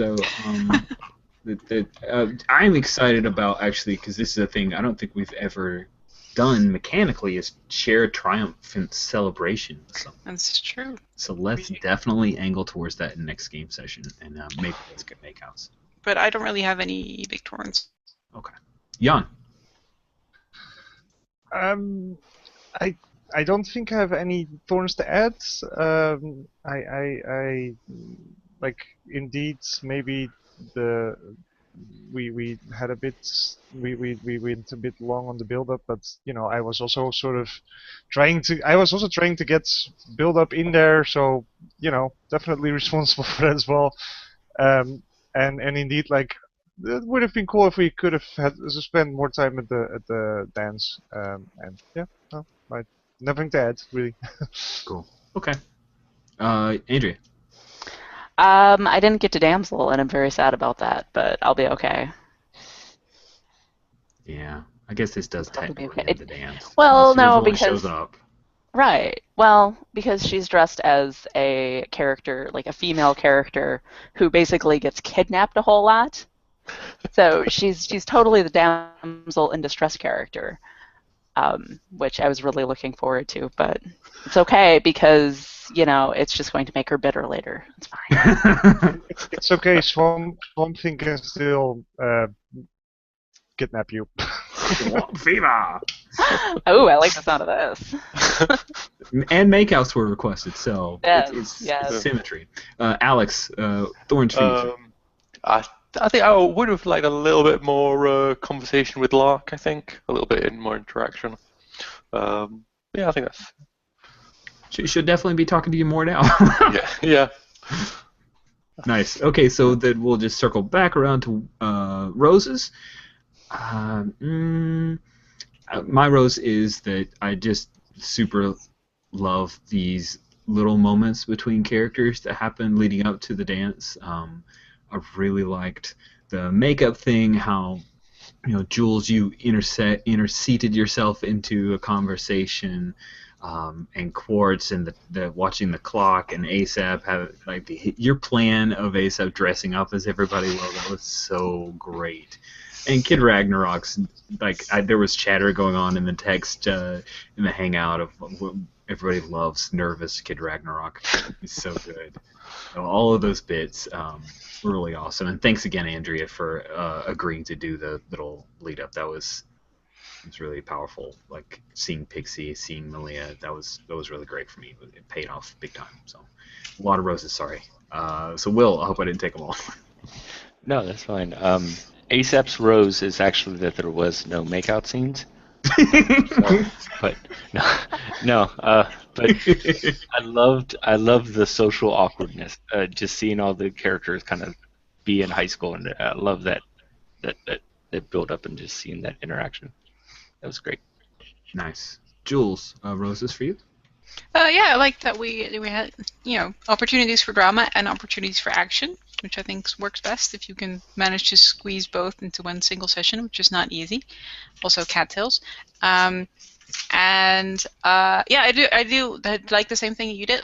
We're actually feeling comfortable enough to sort of butt into scenes, which I think we're really getting a bit of a feel for these characters and knowing where we can put them and stuff. So that's fun. I really like these characters. Yeah, well, I mean, I think this group, more or less, has been together for a couple of years now. I hope we have that comfort level. So I'm really glad we do. Jan, what about you, roses? I agree. First of all, especially with what Will said, that it was really cool to have some action and some character moments. And I was a big fan of the shock value of the changing into the character that you were dressed up as, and I'm really curious to see how that happened next episode. Yay! I'm glad I was curious about that. Oh, that's awesome. Cool. Andrea, roses? Thank you for letting me sort of roll back the whole dance thing. Because, like, in Andrea brain, like, it's dancing, right? So it's really easy to just sort of shift around and kind of get in the vicinity of someone to chat with them. Mm-hmm. And that's what I was thinking, but instead it came out as you just walk away and leave your dance partner. And I'm like, not what I wanted to do at all. Back up, please. So thank you for letting me not retcon it, but correct it. Cool. Yeah, I'm glad you said something, because I would have hated for that to like, impact. No, Pixie's having a super good time. We're not abandoning people. I'm glad that she came back, and it was a great recovery for her, because I like Pixie a lot. Yeah, but also, yeah, I totally dig the Halloween thing. And I'm super glad I didn't go as a superhero because, it totally fits Pixie. Sweet. So then let's go with last but not least. Alex, roses for you, sir. Oh, very serious thorn I forgot. Where was the 6-foot Pikachu? You're a delinquent. You're so hard to influence and provoke. Plus, I was like, I really don't want to have Kid Ragnarok as a 6-foot Pikachu. Like, I was tempted. There was a moment in my mind where I thought, should I? And I said no. I am now like a thorn to myself. I'm now regretting that I tore up the tux, because probably if he was wearing the tux, he would have just been a normal human. And that would have been awesome as well. Oh. Now I'm suddenly going like, oh man, such a missed chance. Oh. That brings me to a rose. I loved Quartz is freaking the fuck out. That was Yes. so good. Good point. Thanks for pointing that out. I have no control over my body. Welcome to being a normal teenager.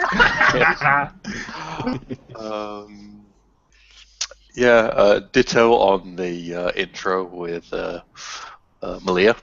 Oh yes. That was awesome. I think were we all watching that Yes. Yes. in the stream? Yeah. We were all typing up little fan marks. Oh, jeez. That was also like very grounded. if you know what I mean. It was very like It was toned. really good. Rich, you were really knocking it out of the park with the GMing at that big intro thing and the lovely little mirroring scene that you did. You know, of the being there where it was all happy and then coming back. Also, that was really good. Evil parents. Lots of awkwardness. That was awesome. Yeah. Nice.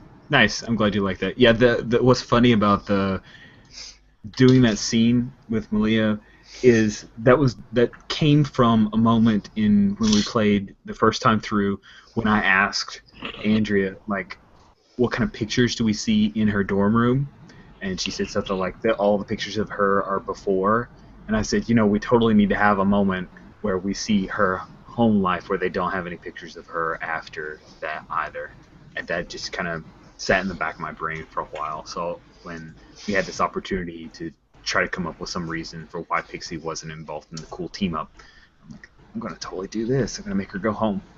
And so I'm glad. I was really looking forward to her getting completely wasted and then like bawling on Quartz's shoulder, but that didn't happen either. Oh, that would have. So it's not over yet. All right. Well, cool. We are going to be playing in a week, and we will wrap up what happened to Technocrat. Will Pixie ball on Quartz's shoulder? Why are they all in the bodies of the people they costumed up as? Who knows? We'll find out in a week. Thanks so much for playing, everybody.